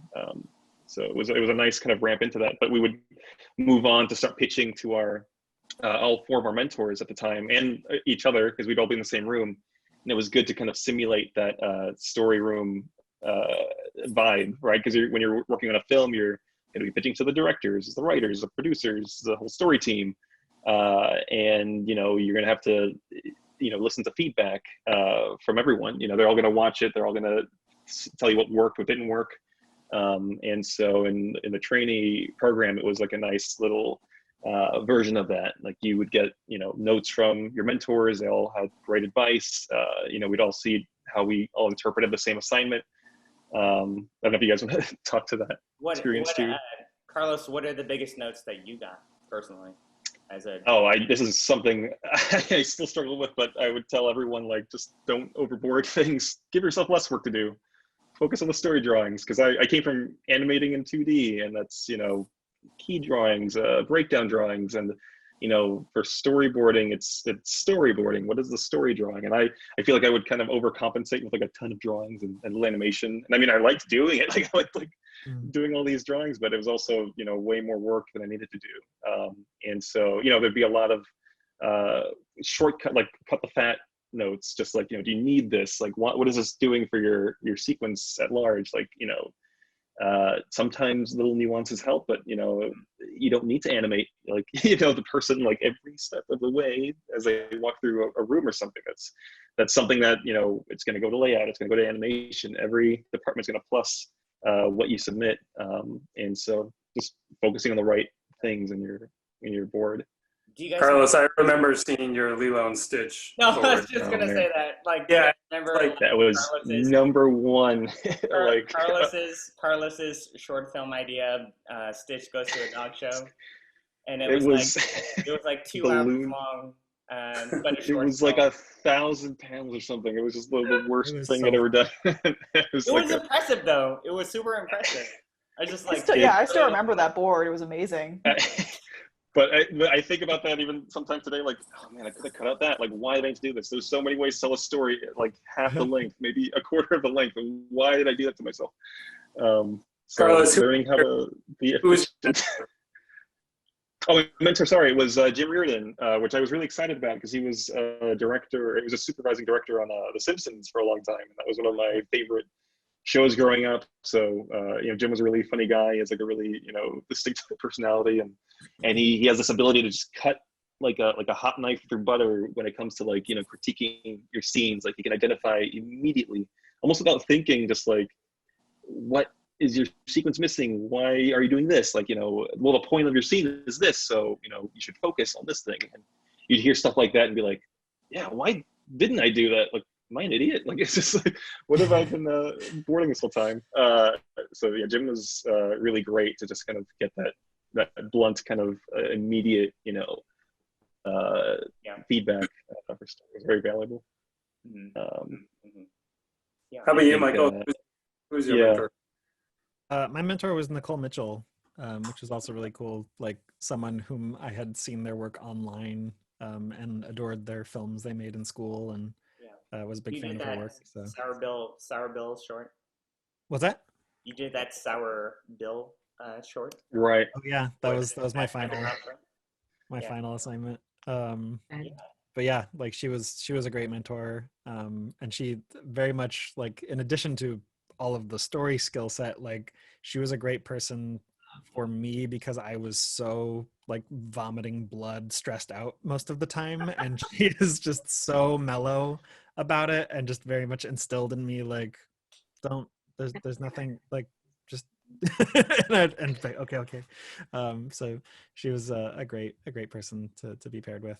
And, like, Michael, you did that great Sour Bill Ralph storyboards, and I just want to tell a quick story, and correct me if I'm wrong on the details, but after you left the studio and you eventually came back for Ralph Breaks the Internet, they had actually remembered your boards from the training group. And, like, to go back to relationships and what Matt mentioned and everyone else, is like, they remembered you were a trainee, they remembered your test, and they brought you back for Ralph too, which I think is just so cool of the studio and your work. Yeah, no, it was very, very rewarding to have been told that. People remember. You know, I mean, that was a great final assignment that we got as well, which was to create a short with existing Disney characters, which, again, even working within parameters like that, like, we all chose characters and stories that excited us. So, you know, it wouldn't, you know, you're not helping anybody if you're doing things to just try and impress other people, or like, what do you think they would want? It's like, well, no, I really want to tell this one. Like, those are the characters I'm interested. And, you know, it's sincere and it's genuine. So, but yeah. But also we had, I think, was it Brittney? Brittney had Dave Pimentel as her mentor, but, like, he very much kind of was like a ringleader of the program. and had designed a lot of the assignments, or was carrying on the Walt Stanchfield sort of school of drawing for animation and gesture emphasis and all that. So like we had everybody to inform us, and it was really good. So, Sunmee, who's your mentor? Barry Johnson. Oh yeah, Barry. A very experienced veteran. Yeah. If you don't mind me asking, Sunmee, we'll kick it off to the next question. So, and this is for Sunmee and the panel, but like, what are some of the biggest things that you learned in the training program that still kind of stays with you today, you think? Just hard work and collaboration and just learning from each other and the importance of mentorship. I don't know, there's so much good stuff that there's a lot I experienced from the training program. Learning never stops. Very special place in my heart. Trent's nails. I'll just say Trent's nails. Nails. And then like pitching, I'm sure. I mean, like I can't even imagine pitching to a room of story artists. Like was there? I remember you talking to me about that too. Just kind of like being comfortable with pitching, like in the room. Yeah, I feel like I was very stressed out about pitching because I'm not a very extroverted personality type. But I've learned that as long as you're able to just articulate during your pitch and just make it very clear, like you'll be okay. And that's been very comforting. You don't have to be like this loud personality to get to pitch effectively. Right. That was kind of a learning process, I guess, for all of us. Maybe like Andrew, Yuri, or Jorge, you can speak to too about animation. Is we're all now being vulnerable. You're putting your work out there, and you're putting it in front of people that have like a cumulative experience at Disney of like 30 years or more, with everyone in the group. And it's nerve-wracking, but it's something you got to learn early on. And this was like such a great kind of scenario to learn it in. Yeah. Mm-hmm. Yeah. I mean, I'm not gonna lie, I was stressed out the entire time. But the thing that I thought was really, when I started the Talent program, my problem was that I didn't know what I didn't know, and because of that, I was really stressed out, and I started to second guess a lot of my choices.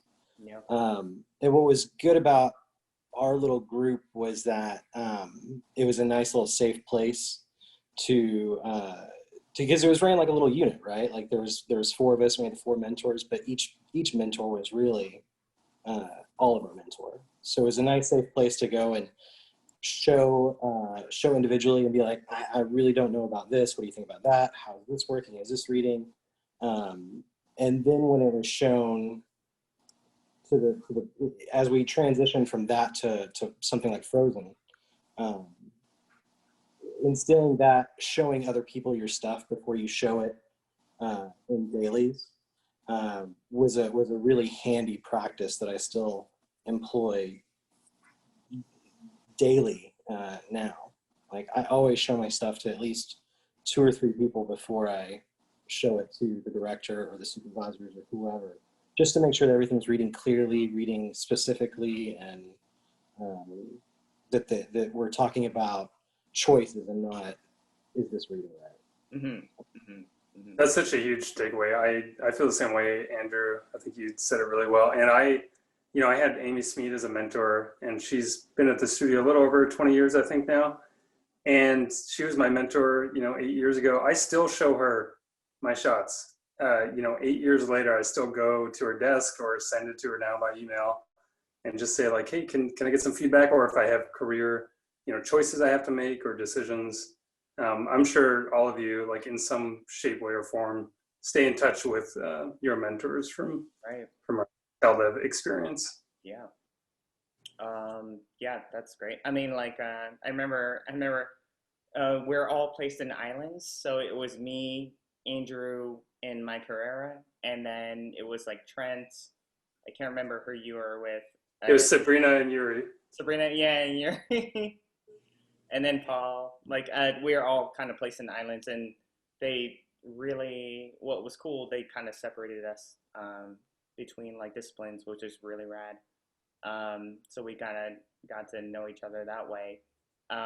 One thing I was going to ask to top it all off was we can go around the round table, but like in your respective discipline, what advice would you give students looking to break into an internship or training program in that specific discipline? Whether it's like this ever story, that kind of thing. So I think we can start with like VisDev, like Paul and Elsa. You know, this is kind of getting into like what helped you get in, and what would you recommend for students to kind of get into internships or training programs like this? It's a good I think, question. yeah. It's a loaded question. I'm sorry. Yeah. It's a loaded question for sure. But what do you? I feel like, yeah. I think when I was in school, I just did what I wanted. Like my portfolio is basically what I was interested in, and I think my portfolio did reflect a lot of myself. Mm-hmm. But then I think the mentor was there to kind of hone you in, kind of like sharpen your skills, kind of help you hone you, just develop your skill for like the pipeline. Yeah. Well, so Paul, like, what did you want to do? I mean, like in Art Center, like, where were you like, this is kind of what I want to get into, kind of thing. It was a visual development. Sure. Yeah. So I think my profile did reflect that. I don't know. It was. Yeah, I think it goes back to what we were talking about in the beginning, where just make it personal, make it like your own perspective. Yeah. Awesome. That's great. I'm gonna throw this. I'm kind of curious to hear Matt Sullivan, because I think a lot of our mentees are in your boat, where they come out of college. And Matt, what I admire about your work is you're well-rounded. You almost come out of school as a generalist. Like you're a great lighter. You can animate. You can rig. You can do layout, obviously. And it took some time to figure out for you like how to use all those skills in a job. But yeah, we have a lot of people coming out of brick and mortar schools saying like, I have this general portfolio. How do I get a job at Disney? So maybe you can talk to that. Yeah. So I went to Ringling with Yuri and a couple other people, but when I finished school, like I had my film, which was, in my opinion, a lighting piece. And I had actually just wrapped up the internship at Sony for lighting when I graduated. And I had been in touch with Matt Roberts and Don, and like I was really gunning for a lighting position. And I think like if I were to run it all back, I didn't actually know that lighting was the thing for me. I just assumed it was because I enjoyed lighting on my film. But I think what you don't realize is that like doing one particular discipline on the small scale for like a student short can be like wildly different from that experience on a feature level. And lighting for me was very different on a bigger scale than it was on the student scale. So I think the first reason that I switched out of lighting initially is because when I applied to Disney for TalDev for lighting, there was no lighting position available. So Matt was like, well, we saw your film, your layout was cool. Would you be interested in applying for layout? And I was like, layout? What's that? Cool. You know, not really, but that was kind of how it happened, where the opportunity presented itself. And I was like, well, I don't know a ton about layout, but I would love to explore that. And so I kind of came into the TalDev program blind in that sense, like, well, I'm going to learn about layout. And I think during the program, I was doing a lot of catch up where like, you know, you come out of school, you're like, oh yeah, my film did well. Like I got an internship. I got a like job at Disney. I'm doing great. And then like you sit down in your mentor's office and they're like, this sucks, this sucks, this sucks, this sucks. And you're like, you just kind of get cut down a couple levels and you're like, okay, I gotta like rework the wiring of my brain here and figure out like what I'm actually doing. And I think it was a big learning experience, just in a sense that like I learned that a lot of storytelling is in the camera, and that was not something that I really knew at the beginning. Like I think that layout and previs tend to be like the forgotten stepchild, like I mentioned to you before, in the animation world, and like being embedded in this world for so long, I really see and appreciate the camera work in film and TV now, where I'm not sure that I fully understood it before. But, you know, after I finished the layout program, I ended up transitioning back to lighting because I had not really lit at the feature level. So I actually did the TalDev program again. I did it twice. The second time was for lighting. So I did it. I was bouncing back and forth a little bit. And what I'll say is that for me personally, I like being able to switch it up. I get bored just doing one thing all the time. And the thing that I really love about previs and layout is that it's kind of an amalgamation of lots of things. So, you know, we're doing a little bit of modeling, a little bit of lighting, a lot of camera stuff, a lot of animation. And the cool thing now is that so much more animation is being incorporated into layout. So whereas 10 years ago, you know, the characters would just be like doing this, like just bouncing into the frame, like T-pose, just really, really rudimentary stuff. Now it's like second pass animation sometimes, which for me is super fun because it's still like a moldable ball of clay. And the thing that I really love about layout is that it's very hands-on. You get to work with the directors pretty extensively. It just really is one of those parts of the pipeline that like there's still a lot to be said because it's so early in the process. And that's what really helped me gravitate towards it, I think. Yeah, and it's kind of okay to not know, even once you get to Disney, like actually both you and Bobby started as an animator at Disney before transitioning. It's kind of, I think we get a lot of people coming out of school saying, I need to know exactly the discipline I'm going to do for the rest of my life. And I know all of us like struggled to find that and took some time. Yeah. Yep. In terms of portfolios breaking into the industry for story, we touched upon a lot of what got you into the industry and into the training program, but like, what would you say to, you know, students now, you know, in terms of like trying to break into story, whether it's TV or film? What do you guys think? Sunmee, because you're muted. I will start with you. Well, I was thinking about this. In addition to putting in your personal stories, yes, I would really encourage people to just watch as many movies and TV shows as they can and get into the habit of thinking about why they like it, what they didn't like about it, and how they can improve it. Yeah. Because when you're actually on the job, like not only are you executing these drawings and boarding, but you're also valued for your story brain. And if you have both those, like you're going to be unstoppable. Like you have to be able to think about how to make the story better and just offer suggestions. Awesome. Unstoppable, man. Sunmee. Wise words from Sunmee. Sabrina, what do you think? For story or VisDev? Story. Oh, okay. So I feel like, I mean, I absolutely agree with Sunmee on, you know, absorbing as much media as you can. Goodness, I mean, I feel like a story portfolio in particular is like a very specific thing.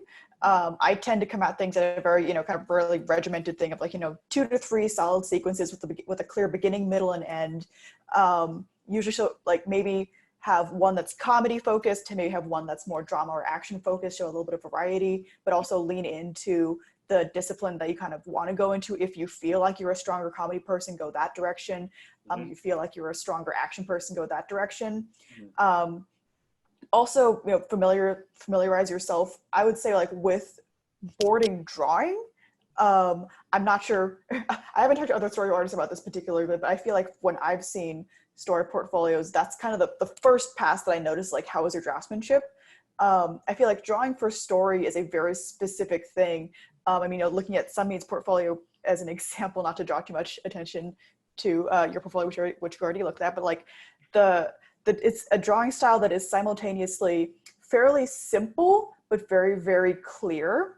And I think, a lot of like a VisDev style might be more, detailed and more intricate and more very precise, but would take longer. The big challenge with story is that, you have to draw so quickly, but also so clearly.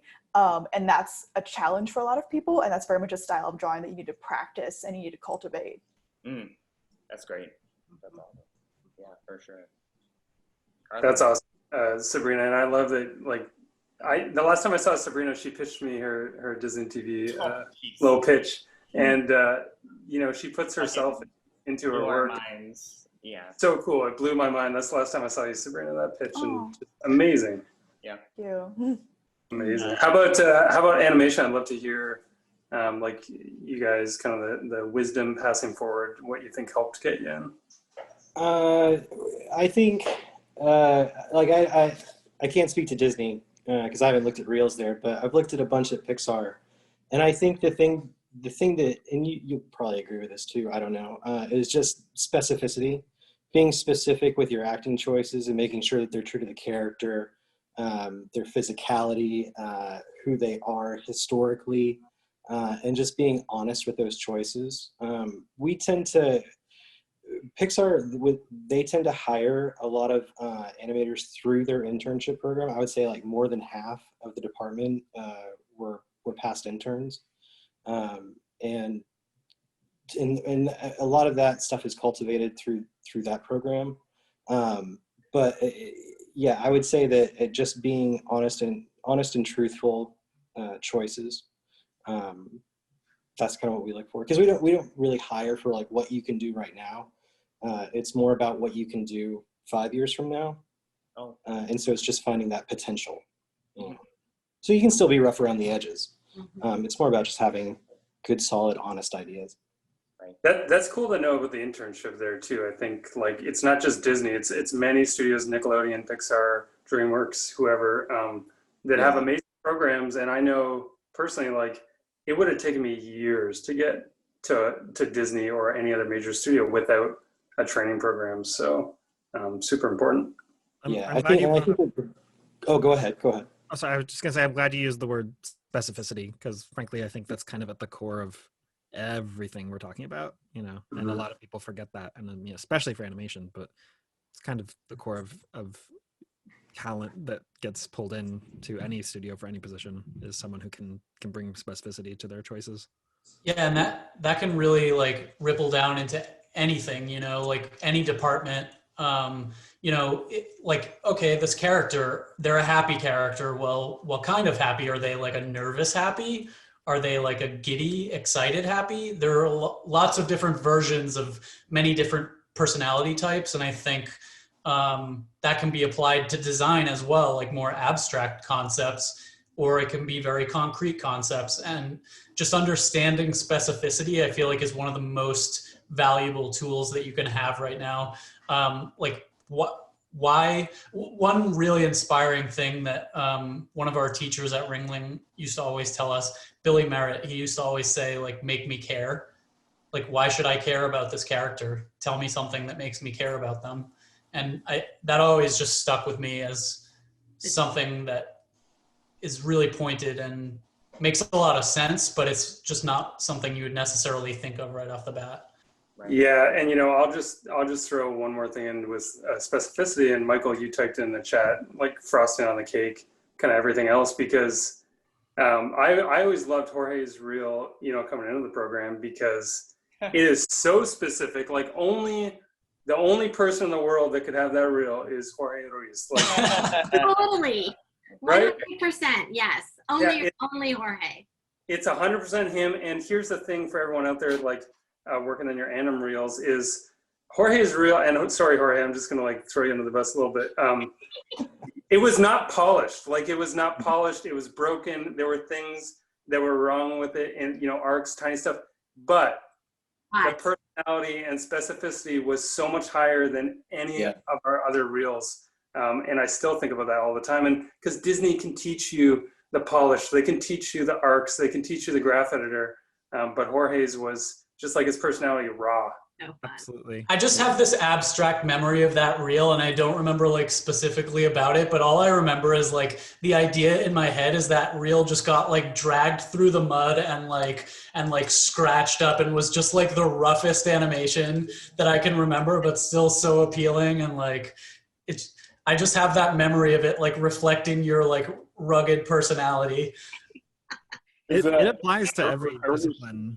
As an artisan, an artisan handmade piece. And I don't want to put now on the spot, but wow, like, and this is official and unofficial, but Matt, Don, like, what made you, like, I guess that's what made you, and I'm not throwing flowers to myself, but I guess that's what made you 4 years in a row inviting me, like, Jorge, well, okay, not this year, and just to if I can put my 2 cents really fast, it's originality, which originality is choices, and your choices are experience. I always say the same thing, and you have to make choices.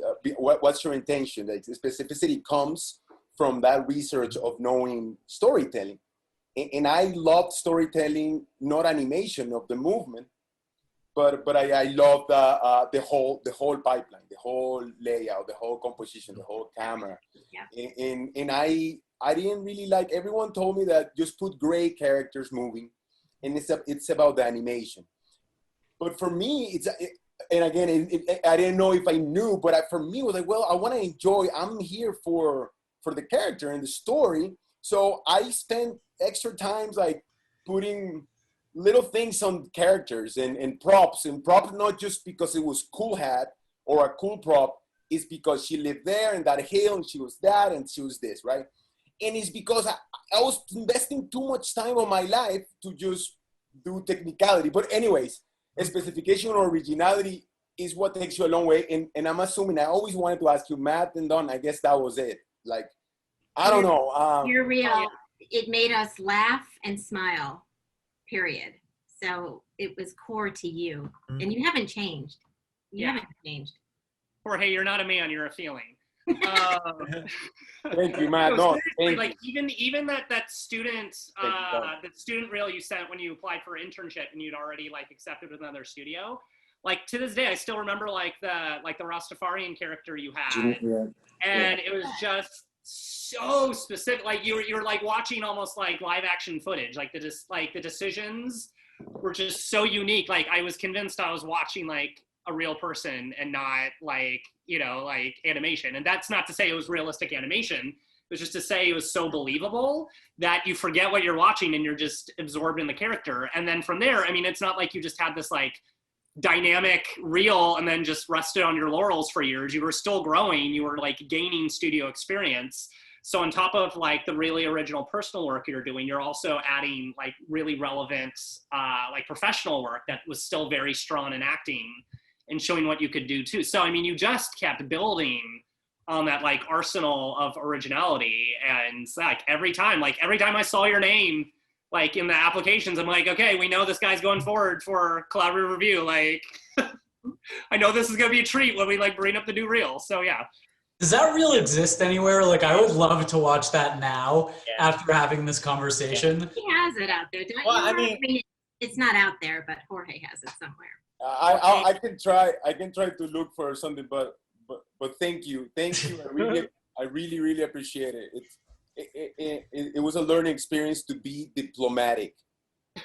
What is diplomatic? Being myself, being my flavor, but in a way that you would hear it. Because if I was too specific or too original, you wouldn't hear me. You wouldn't hear my message, my thing, what I was trying to say, whatever, if I'm explaining myself. I knew, what was my compromise of me to be able for you guys to hear me out, so yeah. You were a great blend, but on that note, we used to have an animator here named Joey Brown, who was just Oh, nothing but like the zaniest ideas that like no one like Jorge, no, like even Jorge couldn't like think what this guy thought of. And he was one that we specifically had was like, we don't know how we're going to use this guy, but dang it, we need just a mad scientist brain like that in the animation department, and we just would like do your thing. Like Joey was an English guy, we're like, right? okay, just make it weird. Well, I mean, there is room for that too, I think, in a lot of studios, but you're the perfect blend, Jorge, where it's like, okay, there's something super original that no one else can do here, but it's super adaptable to what you could like cast into anything. And then Jorge is sort of, he's one of those animators where like, he loves milk call. So his mentality is every frame a painting or every frame a drawing. So like every pose has to be like milk call worthy. And then I remember in training, he did that Ralph test. And then he went to Trent and he's like, should I animate the tears in Ralph's eyes? Specific tears. Specific tears in 2D. Did it work? Did it work? Did it work? Everyone discouraged me. I was like, hey, Jorge, the problem is it's more fundamental than the tears, okay? Here's an issue here. I think the point everyone's bringing up too, which is super important for a lot of students out there, is like at a certain level in our careers, we'll all gain the technical skills to be able to like draw a certain way or animate a certain way or know the graph editor or paint a certain way, just like all of us here. But what's that next thing that makes you you? And that's why like this group and the people we work with, like there's only one Sabrina, there's only one Jorge, you know, and you gotta use you. We talk about it in story all the time, but it applies, we see now, like every single person here, every discipline, like technical is teachable. And if you're a student, you're applying for a training program, right? You're not applying to be like a perfect, pristine professional. Like that's not the point. Like you're coming to learn. And you like it better that way too, right? You're raw and sloppy and scared. And trajectory and potential. We cannot typically teach you how to have good ideas. Right, that's a bigger challenge and not something that's, you know, that takes a lifetime. So like bring that, show that, like you have ideas, you have opinions, you can create characters, but yeah, we can work on the technical stuff with you. I think jumping off of that, like having original ideas too, this is like a much broader concept, but I think having original ideas means having life experiences and finding a balance between work and play that allows you to have that inspiration to take somewhere. You know, I feel a lot of students, they're so focused with blinders on, like trying to aim for a goal that needs inspiration. And you can't have inspiration without having some type of life outside of your work.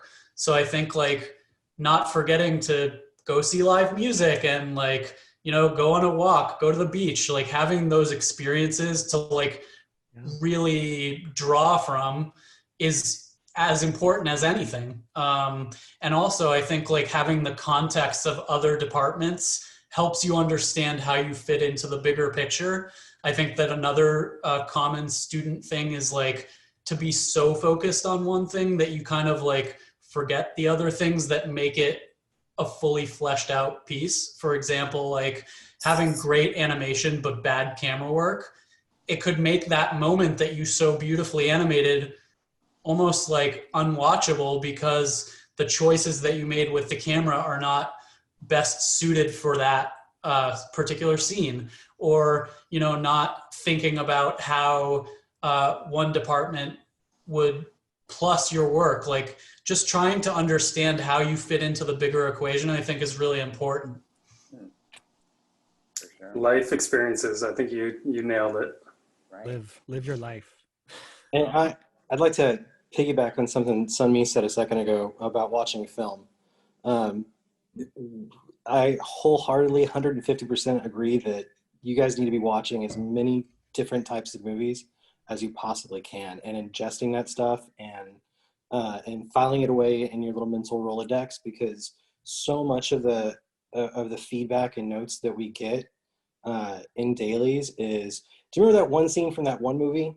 A little more like that. You know, and so it's having that film language and that ability to connect to different film languages and ideas are going to help you be able to create films with a little bit more thoughtfulness. Yeah. So yeah, just adding to that, because we kind of glossed over that, but I want to go back to it because No, that's great. A damn good point. And also jumping off of that, Andrew, I feel like so many directors or supervisors will mention like those particular moments from scenes. Like they'll say, you know, this is that Reservoir Dogs moment. And like, don't be afraid to ask questions. Like it's more hurtful for you to just say, yeah, and not know what they're talking about than, you know, having that slightly embarrassing moment where you're like, I haven't seen it. Can you like tell me? Or just like make sure to write down the name of that reference and then you can go and watch it later. But just building that knowledge and being able to accept the fact that you haven't seen the reference and like making sure to jot that down. That's super important. Don't be afraid to embarrass yourself. It's okay. Yeah, I work with the director right now. He can like point you to a reference on the exact like second of a movie. Like he's that like sharp. So I always ask like, wait, what moment? And he'll like be open to explaining like which exact moment of the movie it is. But he's insane in a good way. You know what's funny? I am that yeah guy, and then I regret it later on. I am like, yep, I know what you're talking about. I think everyone is that person sometimes. Like you're just trying to not look like a schmo in the meeting. Yeah. And But also, yeah. No, everybody, no one knows what they're doing anyway. Like, like we all don't know every movie, and we are. I would also want to say, like, watch bad movies too. I don't like the mentality of there's only a certain shelf to pull from ever, and it creates homogenized filmmaking, and it creates sort of just stagnant storytelling. And like your personal stories, your life experiences, the jobs you've had, the family you have, everything you have is your personal well that no one else has. That's yours, and like keep that, don't forget that. And yeah, like there's the AFI top 100 whatever and everything, like have that, like be aware of your craft, but also like your tastes are your own, and watching a bad movie or reading a bad book or whatever, like, and having your opinions and flavors and tastes, like, and your knowledge of like, oh, I know how I would make that better. Like sometimes that's even more important or educational. And also I feel like if you have that bad movie that's like close to your heart or whatever, no one can tell that like feeling the way you can, right? So if you have that one thing that you're like, ooh, that's so inspiring, but nobody seems to get it the way I do for that particular thing, you can go and like take that and mold it into a way that you think people can understand it, right? So like they may have missed the mark on the original piece of content, you know, to appeal to the broader audience. But like, if you take that and reshape it a little bit so that they can understand it, they'll appreciate it the same way that you could. Right. And I think that that's one of those things where like, only you can do that, like what you were saying, Michael. Totally. And I'm totally shooting down Sunmee or Andrew's point at all. Like it's all important. No, I agree too with the bad movie thing. I love watching bad films. I think somebody mentioned this too. Like it helps build that part of your brain where it's like, well, why is it bad? You gotta start that conversation with yourself. Like, what do I find bad about it, and why is it? You know, what would I do to make it better? And I think something really valuable in the story room, especially like, you know, if you move on to be a story artist, there's going to be discussion. There's going to be picking apart a sequence or the movie at large. And the most valuable thing you can do in the room is, you know, not just point out what it doesn't work, but bring a solution to the table. What would you do to make this better? I think it's hilarious that the audience right now is saying, like, jotting down, okay, right, watch more garbage movies. No, there's always, and you might be surprised, there might be something good in the bad movie where it's like, wait, that scene was actually kind of cool. Like, good or bad is subjective. Consume stories. Like, they're everywhere. They're on Instagram. They're on film. They're like, you know, just. And even if it's trash in 9 out of 10 ways, it might do one thing super well that nobody really notices because all the rest is kind of mediocre. But that one thing could be the thing that really like lights a fire in you. One man's trash is another man's Criterion collection. So Yeah. don't rag on anything. Yeah. We're all fans So- of storytelling. Yeah, I feel like when I was in school at CalArts, not to call any particular students out, it was a lovely school. I had a lovely time, but like there was a point at which in one of the story classes I was in, before each class, there would be a little circle would form of kind of like the story guys of like, oh, here's the students who are really good at story. And they would discuss like what films they had watched, and they discussed like which one was the good ones and which one was the bad ones, you know? And I feel like for me at least, and I feel like a lot of other students too, it could be a little discouraging because like you had this sense like, here are the correct films to like, and here are the not so correct films to like. And there are some studios, which I won't name, which also kind of carry that mentality through. What I actually loved about Disney was that was kind of like the first place that I came where I felt I was allowed to like musicals, which sounds silly. Like, of course, animation, why wouldn't you like musicals? But, you know, I had interned in another studio where like, it was like taboo. Like, oh, you can't like musicals. Oh my God, they burst into song. That's so unrealistic. Oh, terrible. But like, you know, one, Frozen was in production at the time. So like you had to like musicals. And two, I'm not sure if we've mentioned that yet, but like one really amazing resource at Disney Feature was having like a huge database, not only of like all the artwork that all the artists are working on, so you can see everybody's work, but also like a huge database of lectures and presentations on various subjects. I strongly remember there was a presentation on art directing in musicals specifically, which was so amazing because like it has a really specific, you know, artistic, you know, language that is unique to musicals, and to see that respected and to be talked about as if it was something, you know, this is not, you know, some silly frou-frou, you know, musicals, oh, for the masses, it's not true art, you know, being respected.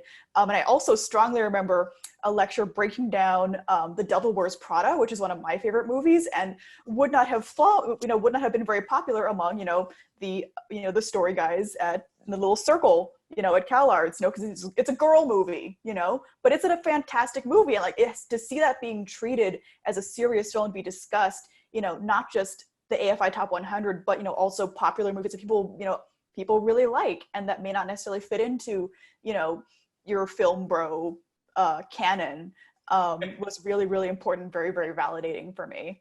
Sabrina, do you remember such a good point that during our TALDEV, Let It Go was being made, and I remember all of us watching it for the first time. I remember, I remember the moment of like, cause I think I came in late to when you guys found it on the server, and like I came in and everyone was like huddled around this computer and be like, oh my God, and like watching it over and over again. I watched the storyboard sequence for that so many. I wish you guys would release it. We saw it go from boards for that. So I was going to say those storyboards also, like, I remember because we saw the layout version, we saw some of the animation coming in, but then I was like, okay, I want to see the boards for this. And it was Dean Wellens that boarded it. And he's one of my favorite board artists, but so much of it was like thumbnail drawings too. Like you got the idea completely, like the scale, like the emotion coming through, but the drawings themselves, they were efficient and sketchy, and they were just thumbnails for lots of it. So it's a big sequence, so there's not time to clean up everything, but overall you felt it, like you knew what he was going for. I also just remember seeing, like hearing that recording the first time, like of Idina Menzel, like the super rough recording, that was so powerful. Like the second we saw that, we were like, oh, it's a hit. Like there was no possible universe that could not be like a smash hit. That the second you heard that song, you were like, oh, this is it.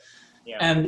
And like it just kept getting better from there. And I remember seeing like the animation start coming through where like Trent, you could probably comment on this a little bit, but you had like Malcolm Pierce animating shots on that. You had Tony Smead, you had Jen Hager, right? Yep, Wayne, Becky. And just like each one of those, like, I don't know if the audience is super familiar with like the feature process, but like it's obviously it starts with layout, starts with story, it goes to layout, but then like once layout hands it off to animation, you know, you're always able to watch the current cut of a scene, but you're just every day you log in, like one shot is dropped into that slot, you know, like here's an animation shot that gets dropped in, and then here's an effects shot that gets dropped in, and you're watching the cut. And every day I just remember like coming into work and like the first thing in the morning that you do is like go on to DPix and watch like the most recent stuff from yesterday, right? Like you go and see like, oh, nice, Tony just like submitted his 3 shots for this sequence. Those are dope. Like first pass blocking, but like it was just so inspiring to see like all the puzzle pieces come together very, very slowly, but it's, I don't know, just and seeing how things change too. I remember, yeah. Go ahead, Mike. Just the iterations of things and just knowing that things change for a reason and like seeing how it evolves, but like just knowing what that initial target was. Like we understand like what's the intent behind this, what's the feeling we're trying to evoke, and like I don't know, it's just so cool to watch that develop. And sometimes those can be like really painful changes too for a lot of the people working on it. Like there could be a change that comes in where like, you know, you can almost hear the no like around all the offices like for one specific thing, but then like, you know, it either grows on you or, you know, the directing team will realize like, oh, maybe there was something there, and they'll end up going back to it. Like it's just such an evolving process. Yeah, I think that's awesome. And hey, I'm just going to point out too, we hit the 2-hour mark. So in case people do have to go, I just want to do one thing really quickly, which is, of course, to thank everybody and everyone watching. But also, let's just really quickly do a lightning round and hear like, what are you up to now, and what keeps you passionate about, you know, what you're doing. And I'm going to kick it off to Don, since you were the last one to speak your intro. So today I'm the VP of Talent and Recruitment at Illumination. I left Disney about 2 years ago to help start up the Netflix animation division, which I'm happy to have been with many people on this call. And my priority is really making sure artists have jobs. I care very deeply about artists working. And if you really want to work for Disney, like I think all of us did, don't give up, you'll get there. I'll kick it to Matt. I've been at Disney this entire time. Matt, how long have you been there? I'm 13 years now. When are they going to name a wing after you? Maybe when we can all safely go back to the building. So yeah, it's just I'm still as passionate as ever, like Dawn, about just the talent inside and outside the building. I like what's kept me at Disney for 13 years is getting to collaborate, you know, with people like Trent and Jorge and Michael. Like I just love being alongside all of you and helping you find people that are going to make a difference on your teams and make the best possible films. And then just being like, you know, being able to hopefully make a difference in people's careers and get them into Disney, if that is part of the dream. Because I think, Sullivan, I think you're the only one here that I didn't technically hire, but I met you in Ringling. Dory hired me, right? Yeah, but I mean, I met you at that trip in Ringling and came back and said the lighting layout because I wasn't recruiting for them. Like, hey. Yeah, I remember like all of my outreach was with you for the most part leading up, but then Dory was the one that actually sent the email. So, but I mean, just seeing like everyone's success, even though like most of you are at other studios right now, just knowing the impact you had at our studio while you were here, and just knowing what you're doing, like every time I see like your names on credits elsewhere, it gets super exciting for me, almost as much as it was like when I see your names like on films over here. So yeah, I want to bring in the best voices into Disney that are really going to impact our filmmaking, and then I just want to be there to help people grow in general. So if it's not TalDev, then it's some kind of opportunity, and if it's not with Disney, then I'm at least giving you advice that's going to get you into somewhere and make you succeed. So well, Donna, Matt, you guys have made a difference. I mean, this panel is a pure example, but the industry, you've shaped Disney and the industry for the better. So we all owe a big sense of gratitude towards you all. Appreciate that. Thanks, guys. I'm going to kick it over to Carlos because he was my last meeting, I think, before quarantine. Right, yeah. I know, it all went to hell. Actually, no, because Yumi went out with me for my birthday literally the weekend before they set LA down. Right, to watch Bridesmaids, right? Bridesmaids, yeah. Yeah, I'd say that's a good last moment in society before it all collapsed. Yeah, no, I mean, I don't know. I think the thing that keeps me passionate is everybody else's work. It's always cool just seeing, you know, obviously I love seeing like great story sequences, but when I see like a great, like, you know, a shot or something come through animation, or the lighting come through, or like you even see the layout for the shot, and it's like, wow, the movie's becoming real. Like this is happening. Like it always kind of keeps you kind of alive and elevated. And just, you know, you want to do as good as you can for your part. So everyone else, they might be inspired and do something great for their part, and that inspires somebody else. So that collaborative kind of cycle of inspiration is always just nice to feed off of in a project that can go on very long and kind of wear on you. And, you know, when every movie will hit the low point, and you might not think it'll be a good movie ever, but you know, it's just kind of working through that, overcoming that hill, and everyone's in it together. And it's just an exciting, I don't know, it's just the roller coaster of making an animated movie is always just so fun. The ups and downs, the developments, yeah. And so, yeah, and I'm still at Sony right now. Again, we're going to ship out Vivo soon. I can't wait for people to see it. Cool. Touching like all these musical sequences has been like just a dream come true. And the amount of control I got for a lot of that stuff was really exciting. And so, I don't know, that's the other part too. Everyone I think feels excited about sharing what you've been working on for so long, and just seeing how people react, and if it, you know, just the joy it brings to other people, and just seeing that excitement kind of passed on to an audience is the reason I jumped into animation to begin with, and just that again, it keeps it going. Carlos, I remember when I first met you. You're from the Bronx. You love the musical In the Heights. You love Lin-Manuel. Cut to today, yeah. you're best friends with Lin-Manuel, right? Yeah, you know, I'm texting him right now, actually. Like, hey, can we get virtual Zoom lunch? Include me on those texts, by the way? Yeah, sure. I'll put him in the Zoom call right now. Let's see if he's free. No. Awesome. Yeah, I'll throw it to Paul. He's like, what's the question? Yeah, I feel like the industry keeps me pretty inspired. You know, like especially with like for example, like the most recent thing is Spider-Man. Like who knew like the animation industry could have come out with something so different.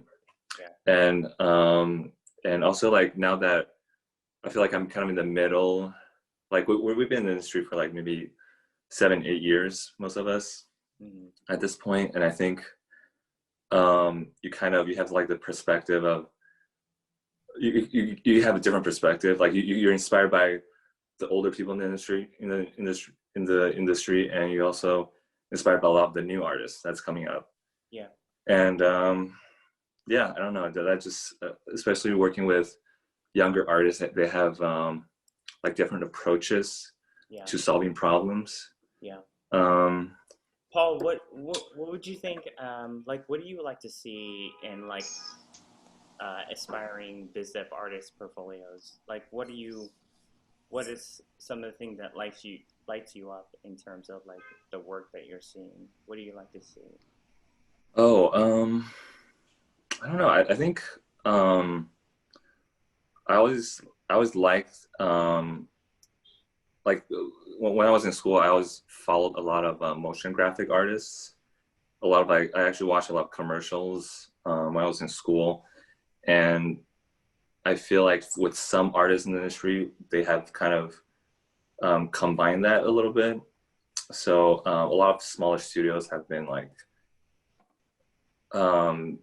doing short films where they combine a lot of stuff from like the commercial industry and animation. I think those things are for visual artists, I think that's very fresh to me. Oh, okay. Yeah, so I don't know, like I really like kind of a lot of artists on the outskirts of like animation doing really experimental stuff. So I find a lot of those artists on Instagram. Yeah. Sure. But in terms of visual, I think yeah, I don't know. I think yeah, again, like with Spider-Man, that was like a really wonderful surprise. I think that kind of pushed. I think that kind of pushed a lot of people. Oh, and also Netflix. I feel like Netflix is doing a lot of experiments with shows and movies. So I don't. I feel like those kind of inspiration kind of comes from anywhere. So I'm really glad like the visual part, at least the visual part of animation is like kind of pushed in a different direction. I think it kind of like it's harder to put it like a boundary on animation these days, you know. Yeah. And that I think that's like super inspiring. Yeah. What about you, Elsa? What are you looking for? Like, in terms of students trying to break into internships or training programs, like what would you suggest for them in terms of a character design aspect of it?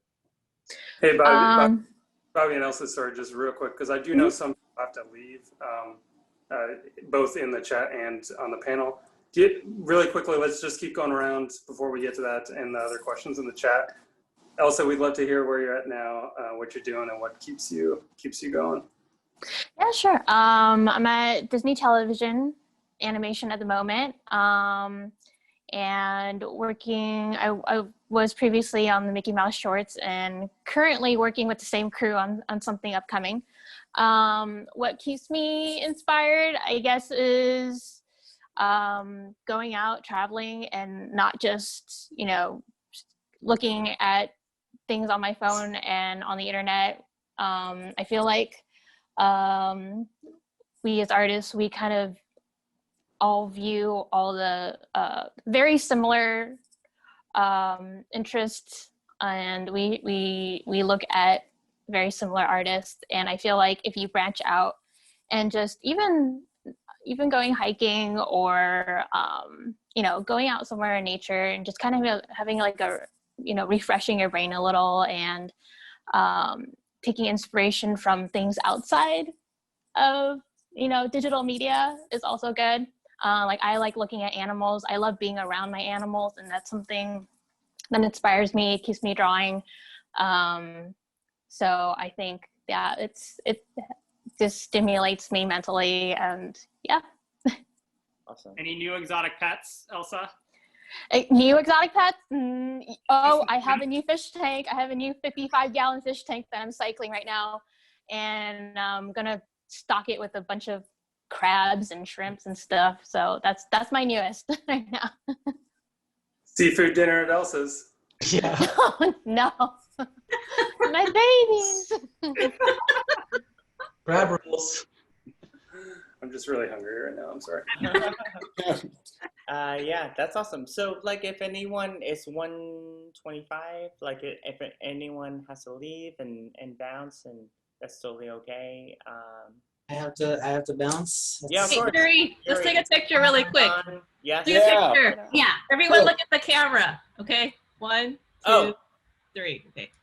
Cool. Got it, Sunmee? Yay.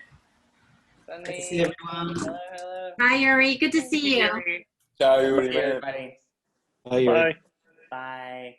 Yuri's a trooper. It's like What time is it? it's like midnight in it's like- in Israel right now. Oh yeah. Oh yeah. That's right. It's like 1:30. So if anyone has to bounce, for sure, please do. And then we'll. Elsa, do you want to kick it off to someone else, Elsa? Yeah, sure. I'll kick it off to Sunmee. Ooh. I'm at Pixar working on some unannounced projects, and what keeps me going is the thought of working on more diverse stories. Looking forward to that. There's some exciting stuff on the slate, and yeah, I'm just looking forward to getting involved. Sunmee, how is Pixar? Really? Tell us. Pretty nice. No, Yeah. I'm just kidding. I realize we're still public, so we can't be honest. But Sunmee, you can tell us what you're working on, right? It's just the 10 of us. We'll stay quiet. Yeah. Not falling for it. Yeah. Is it different? Like and in terms of like the boarding process and stuff. That part of it's pretty similar. Actually, like the way things are structured and the way things like move along is pretty similar. Yeah. They feel very much like sister studios, Disney and Pixar. Oh yeah. Yeah. That's cool. Same thing, same pitches, that kind of stuff. Yeah. That's cool. You can kick it off to someone else, Sunmee, if you like. Michael. Michael. What's the question? What you're up to? Where we're at? What keeps you inspired? So I'm still at Disney Feature. Still boarding. On super secret things. Gosh.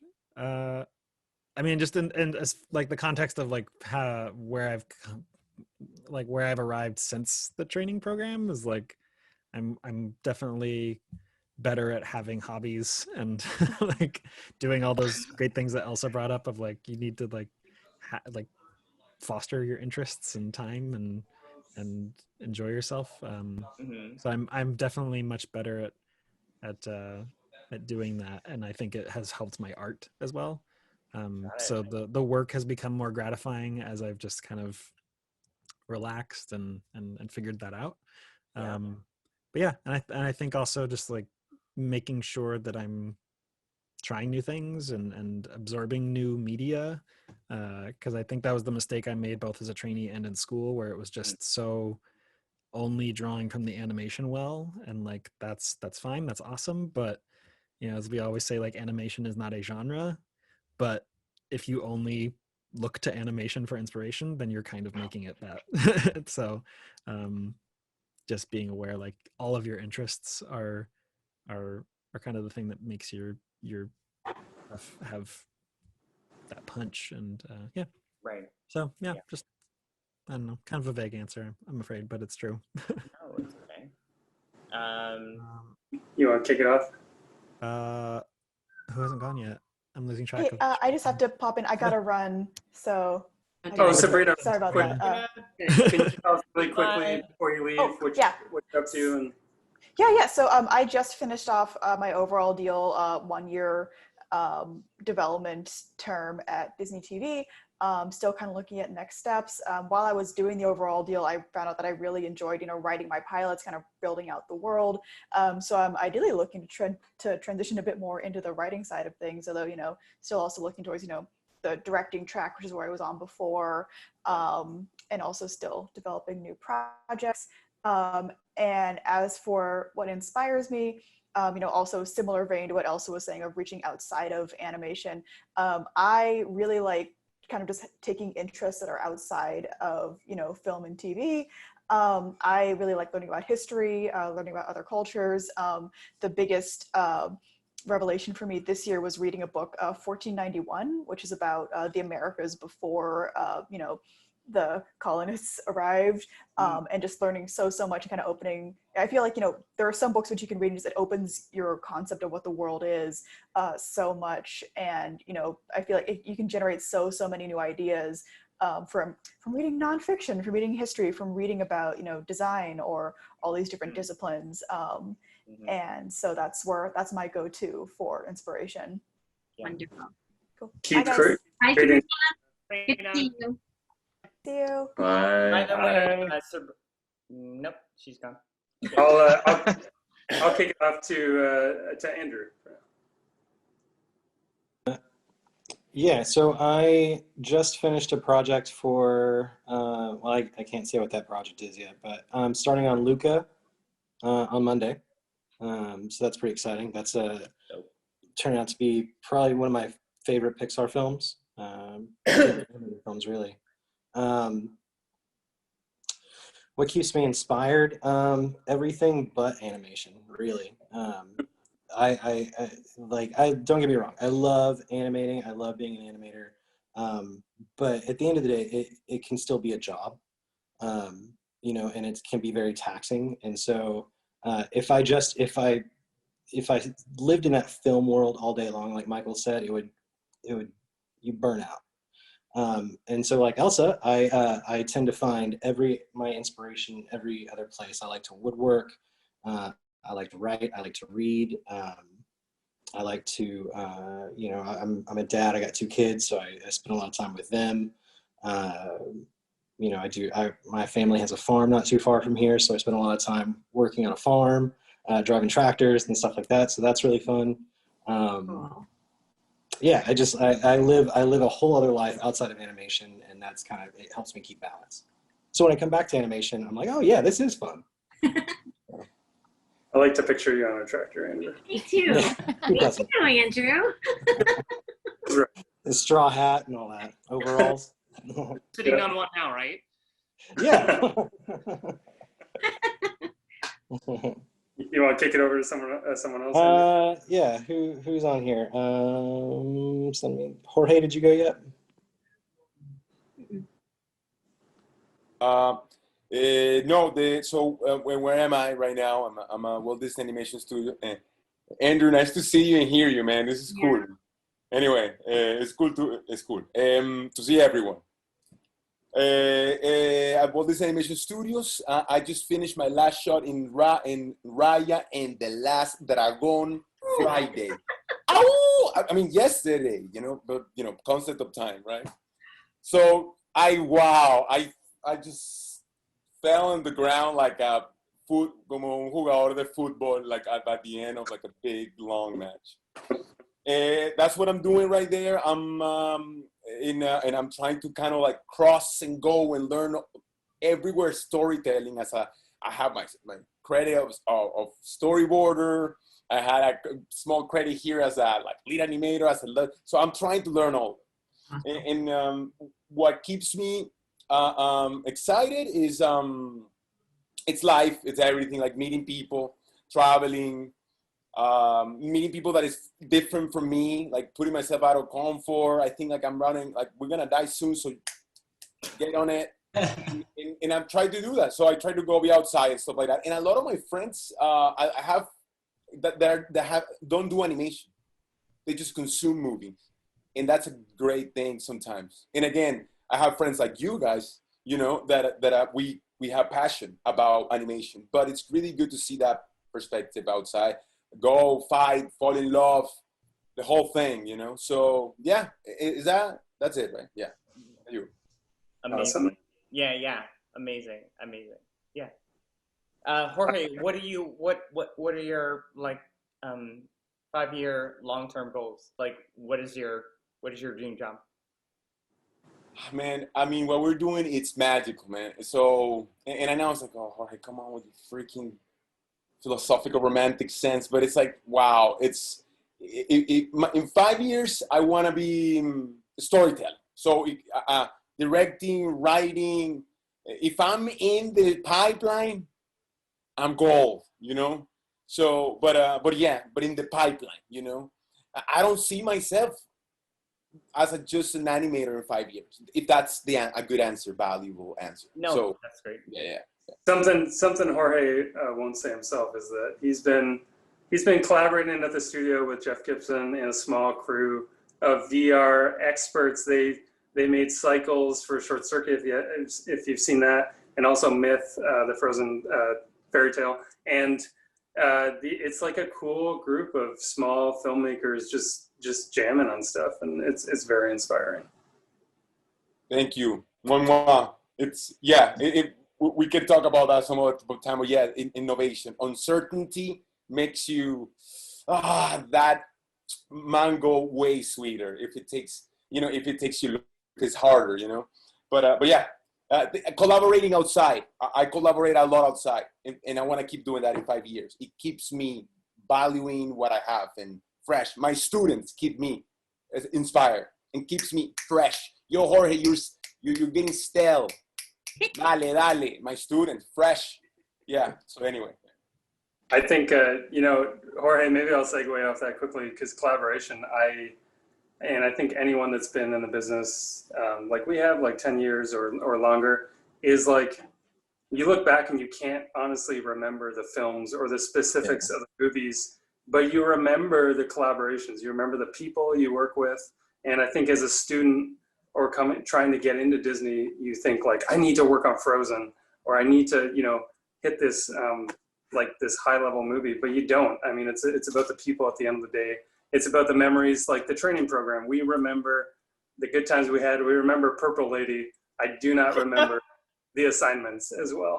So it's all about to piggyback. Like I've had the great benefit to work at a number of studios, big studios, small studios, and I worked on Oscar-winning projects, and I've worked on like the worst panned films that you could work on, and none of that stuff has ever really registered on my scale of importance. It's always about the people that I'm working with, and are the people I'm working with, are they fun? Are they nice?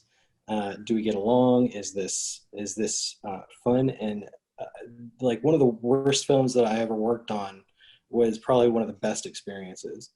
It was up in Montreal, and it was just a group of animators that we had an entire floor to ourselves. The main building was getting worked on, and so they took the animators and put them in a building by themselves across town and gave us our entire floor and lots of beer, and we had the best time working on a shitty movie.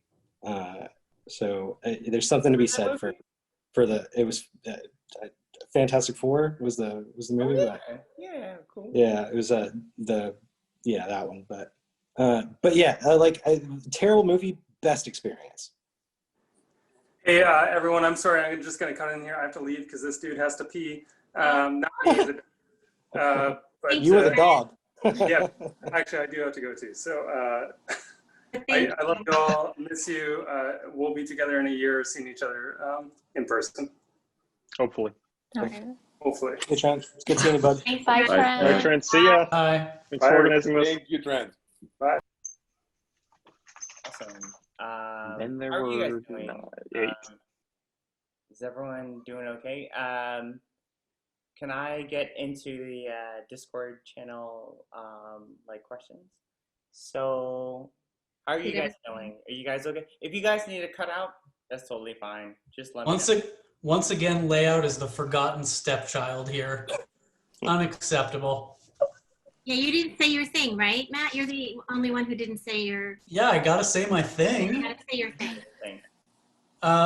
Yeah, so right now I'm at DreamWorks. I'm working on a project that was somewhat recently announced. I guess it's called The Bad Guys. It's a new intellectual property at DreamWorks that's been super fun so far. I can't really go into any details on specifics, but No worries. that's been a super inspiring process. And then I feel like I had a pretty good run right before that too. You know, like throughout your career, you work, like Andrew was saying, you work on plenty of shit and you work on plenty of awesome stuff. And I think, like, you know, there was some stuff in the middle, but recently I got some pretty good projects strung together. I was on, I mentioned earlier, Avatar 2 and 3 for a while, for about 2 years on set every day. And that was super exciting. Like, we were working with James Cameron, who is like so intense. He's just like such a personality, the smartest guy. And you just can't help but learn so much from an on-set production too. Like that was my first real in-depth, like I had been on set before, but that was like, you know, you come in the morning and they're like, today's a live gun day. We're going to be shooting live rounds. They're like fake bullets, but like, yeah, today we're just going to be firing machine guns for like 4 hours. And they're like, make sure you have your earplugs. It's just so intense. And then you also learn so much about like, how does a physical practical camera work? You know, like, to achieve this shot, is the camera on a track? Is it on a boom jib? Like whatever. And I think like taking those on-set concepts and applying those to like animated cameras was so helpful to understand the process there. And then right after that, actually in the same stages in Manhattan Beach, a couple months later, I was on Star Wars: The Mandalorian. And so season 2, which is coming out in a couple weeks, and that was just like cutting edge technology, which was super inspiring, and just such knowledgeable artists that we were working with. So that was incredibly fun and exciting to come to work every day. And now coming back to DreamWorks and like re-entering the animation world, I just feel like I learned a lot from that time away in live action. And I think it was a nice like breather to just like refocus my interests and like gain some knowledge that was a little bit more broad. And then I think it's more effective now re-entering the animation world and being able to apply those concepts. Yeah, for sure, man.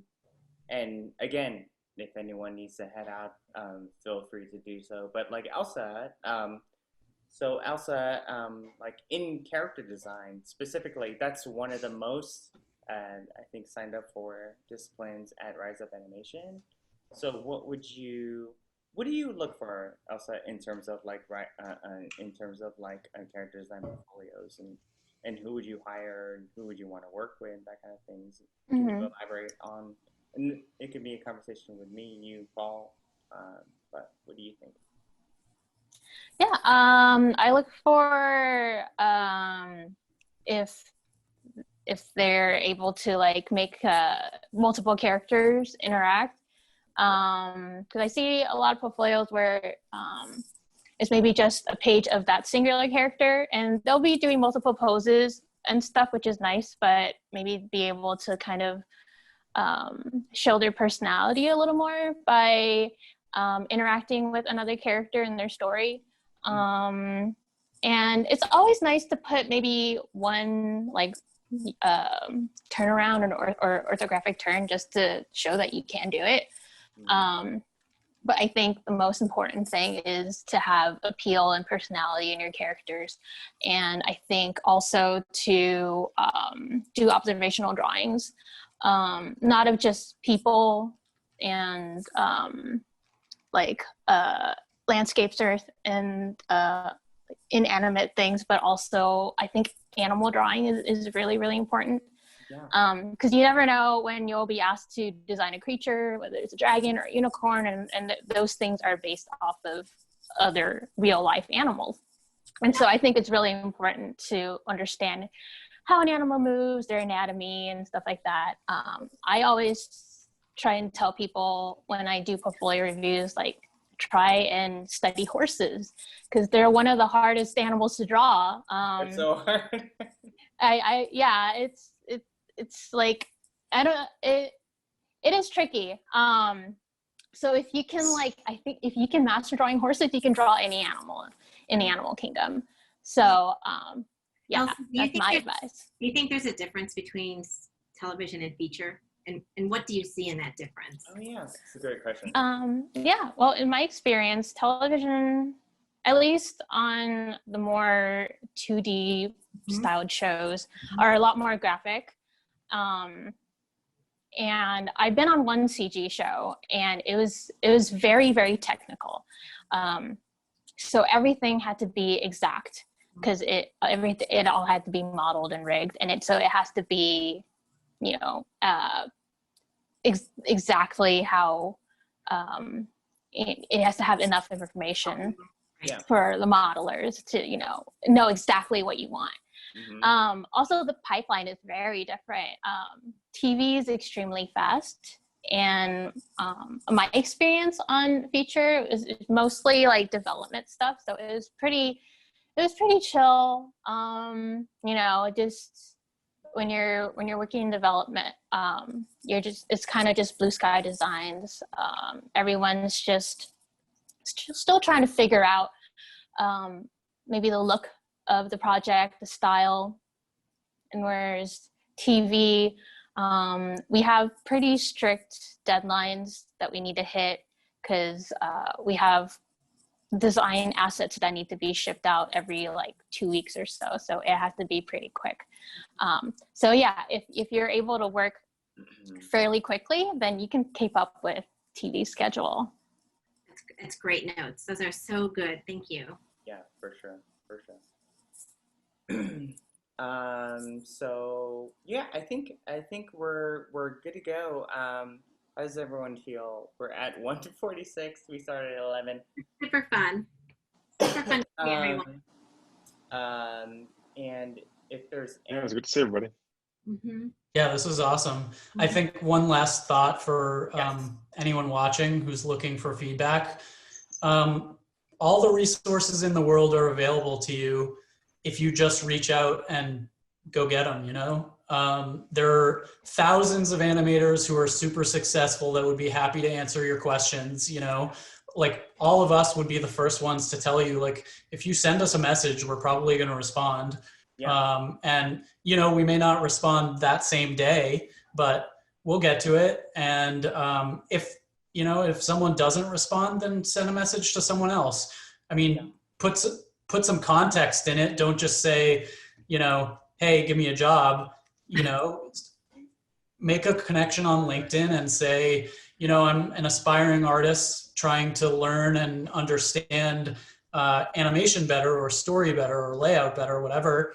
I just would love to ask you some questions if you've got the time. And just like rewinding my life 10 or 12 years, I was sending messages constantly to Matt Roberts. He probably hates me for that, but like I was just pinging him constantly. And like a bunch of the artists that I admired, you know, you can never go wrong sending someone a message, even if they don't respond. That's the worst possible outcome, is they don't respond. Right. And you never get anything back if you don't try, you know? And I think that students are always so intimidated to reach out to people they admire or people that they think have like made it or cracked the cosmic code, whatever. But just don't be afraid to reach out and put yourself on the line a little bit, because people will respond. People want to help you. Yes, of course. Always be courteous as well. Be courteous, yeah, please. As in, be personal, be courteous, not copy paste to 100 million people. I'll be honest, that's like, a good point. And also, like, I mentioned it earlier in response to someone's question, but it's like, be very patient as well. Like, more often than not, it's either going to be missed or maybe someone won't have time. Like, especially in current conditions of the world, like, just be really understanding of that. Like, I personally, like, I have hundreds of message requests on my social media. I can't get to all of them. And I don't have the level of clout that Michael Herrera has, but well, it's from Rise Up. Like, it's from having done this stuff, which, you know, and like, frankly, sometimes it's like, there's things I can't tell you, there's things we can't talk about.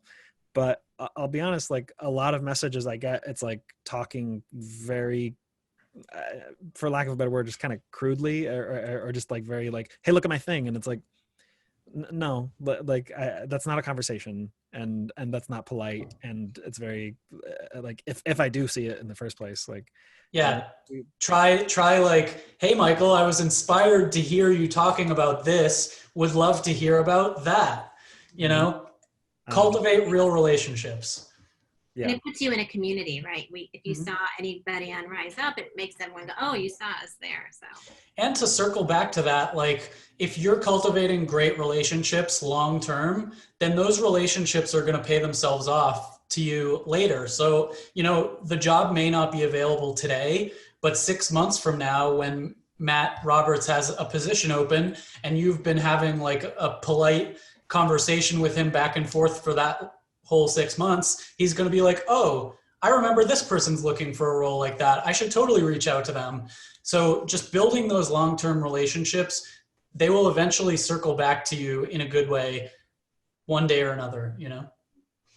And like, be economical with people's time as well as your own, you know. Like, another thing I see often is like very vague asks, which is like, you came to this panel, like, we gave very big picture general information, and you can find that stuff anywhere.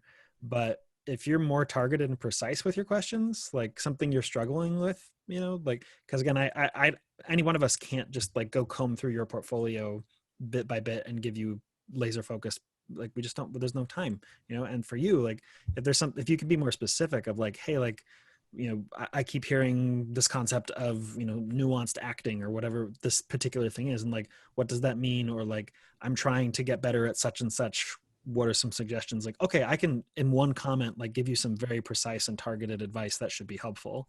But again, I can't sit down and give you 3 semesters worth of feedback. So just be mindful of that. Right. Yeah, don't ask a question that you can't find the answer to on the Disney website, you know. Ask questions that you actually care about, because like saying what inspires you, it's like, okay, cool. That's like the most common question that I've ever heard in my life. You know, in this field, you get questions like that all the time. So ask a question that you're not going to find the answer to so easily elsewhere. Right. Yeah. I have to head out, but it was so nice to see you all. You too, Sunmee. Sunmee. See you soon. Hi, Sunmee. And you're piecing out Sunmee. So I think, She bounced. Bye means bye. You had to go. Yeah. But I think with everybody else here, unless there's, I mean, to be respectful of your time, thank you for coming on to this panel, and I'm glad we got to catch up a little bit, just a little bit, and let me know how you guys are doing, and for everyone else, thank you for coming. Thank you, attendees, for coming. Thank you for great questions. I'm sorry we couldn't get to all of them, but hopefully we sort of shed a light on like what applying to internships and training programs like this are. So, but quick plug, Yeah, there no, are this is actually great. plenty of trainee roles that are currently posted on DisneyAnimation.com starting January 21. So I was gonna say, Matt. Yeah, Matt, update us with the latest stuff, and you just totally did it. So You probably just crashed the Disney website just now. we're currently looking for character TD layout. No, not layout. Character TD, look, lighting, effects, and general TD trainees. That will start early next year. Sorry, Matt. Could you educate us a little bit of like, has the training program changed a little bit since 2012? I think the big difference is like you were the last class/generation, I guess you could say, where all the disciplines started together, like on the same day. So like when you felt that kind of cross collaboration community, it's because you were all in it like from the beginning. Okay. Now we kind of try to hire by what we think we're gonna need in like a year or so. So that way there's like realistically room to hire you at the end of it. So right now it's disciplines will start, but it's kind of a bit more layered where like say, you know, like, okay, maybe this discipline will start in January, this next one might start 2 weeks later or, you know, a month later. So you're all still technically sitting together in islands, getting to cross collaborate with, you know, other trainees. It's not, you just might have like an empty desk or two next to you for a little bit until like the next wave of trainees kind of comes to join you. But it's still like super, you know, collaborative, still like, you know, building the relationships with the mentors, the departments. Got it. And I mean, things have kind of evolved too, because I think like for story, like Carlos, Sunmee, Michael, you were the first, I think, generation, at least for story, where it was like, we got to the end of the year and the mentors were like, you know what? To be honest, they're not quite production ready, but they're almost there. Like if we had like 6 more months, like, you know, we could really get them and we could hire them. And then Dawn, to her credit, like fought for that and said, okay, let's add another 6 months to the program and get them there. So I think like, depending on the discipline, there's a lot more flexibility with the program now where like we've had like a story program that was like 1.5 to 2 years. You know, sometimes we'll have like programs that are shorter just because we're kind of adapting to the strength of the trainees going through the program. It's like, they're not going to need 6 months. Let's just, you know, like roll them up kind of thing, you know? So that's kind of the cool thing, and it's a lot more adaptable. And sometimes we'll hire in at different levels. Sometimes it's still you're coming in a trainee. Sure. Sometimes we're hiring like people at apprentice, which is like the next higher like level up where you can actually start on like production from the beginning. Yeah. But it's kind of the cool thing that there's a lot of flexibility. Yep. We're still playing it by ear how we're going to handle the program next year. It's likely going to be adapted to virtual, but by all means, if a vaccine miraculously comes sooner and we all start going back to the building. November 3rd, right? It's coming November 3rd. Yeah, so right now we're not going to tell people, oh, it's definitely going to be virtual. It's definitely going to be in-house. Like we are going to adapt it to whatever is going to be safe and, you know, the best experience for all. But Tyler, who's the current, you know, person overseeing the program, I mean, he's a wonderful, he's amazing. And I mean, he's already planning that if it is going to be virtual, you're still going to get this same collaborative experience. You're still going to get, you know, like the equal exposure to your mentors, to, you know, the studio artists in general.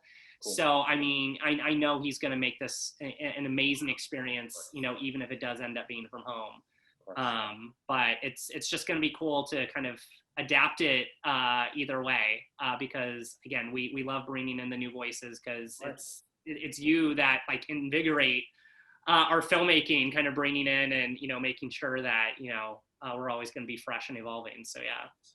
yeah. Awesome. Well, thank you guys. Oh, Bobby, thank you. Matt, Dawn. No, thank you for organizing this. Thanks, Yeah. Bobby. Yeah, this thank was you. Good to see this you, was bud. so fun to see everybody. So Yeah. fun. If You guys are everyone, so if anyone perfect. wants to stay after and catch up, we can do that too. But like Dawn, I know, and Trent, like Matt, I know that you guys have to. All We have three three Trents. Trents, apparently. Dude, Bobby, I'm an extrovert who's been living alone for 7 months. It's like I need this time. I will totally do one-on-one catch-up time after this. Awesome. I'm gonna turn into like a super villain at the end of this if I don't Yeah. get, Right on. Yeah. Awesome. This is great. Thanks for putting it together. Yeah. Yeah. It was good Thank seeing you. everybody. Really good to see you all. Yeah, great to see everybody. This was great. Good day to all. Okay, we do this again soon. Thank you. Bye, guys. Bye, guys. See ya. Bye, everyone. Much love. Bye, Jorge. Ciao. See you very soon. I hope so. Would With love to. hugs and all. I'll I see know, you very soon. right? Get this COVID. But we'll ease in. We'll ease in to be responsible. But we'll ease in. I gotta go though, but much love. Mwah, mwah, mwah. Yeah, bye, everybody. Bye, Take Jorge. care. Matt, see you soon. Bye, Bye, guys. Bye, Elsa.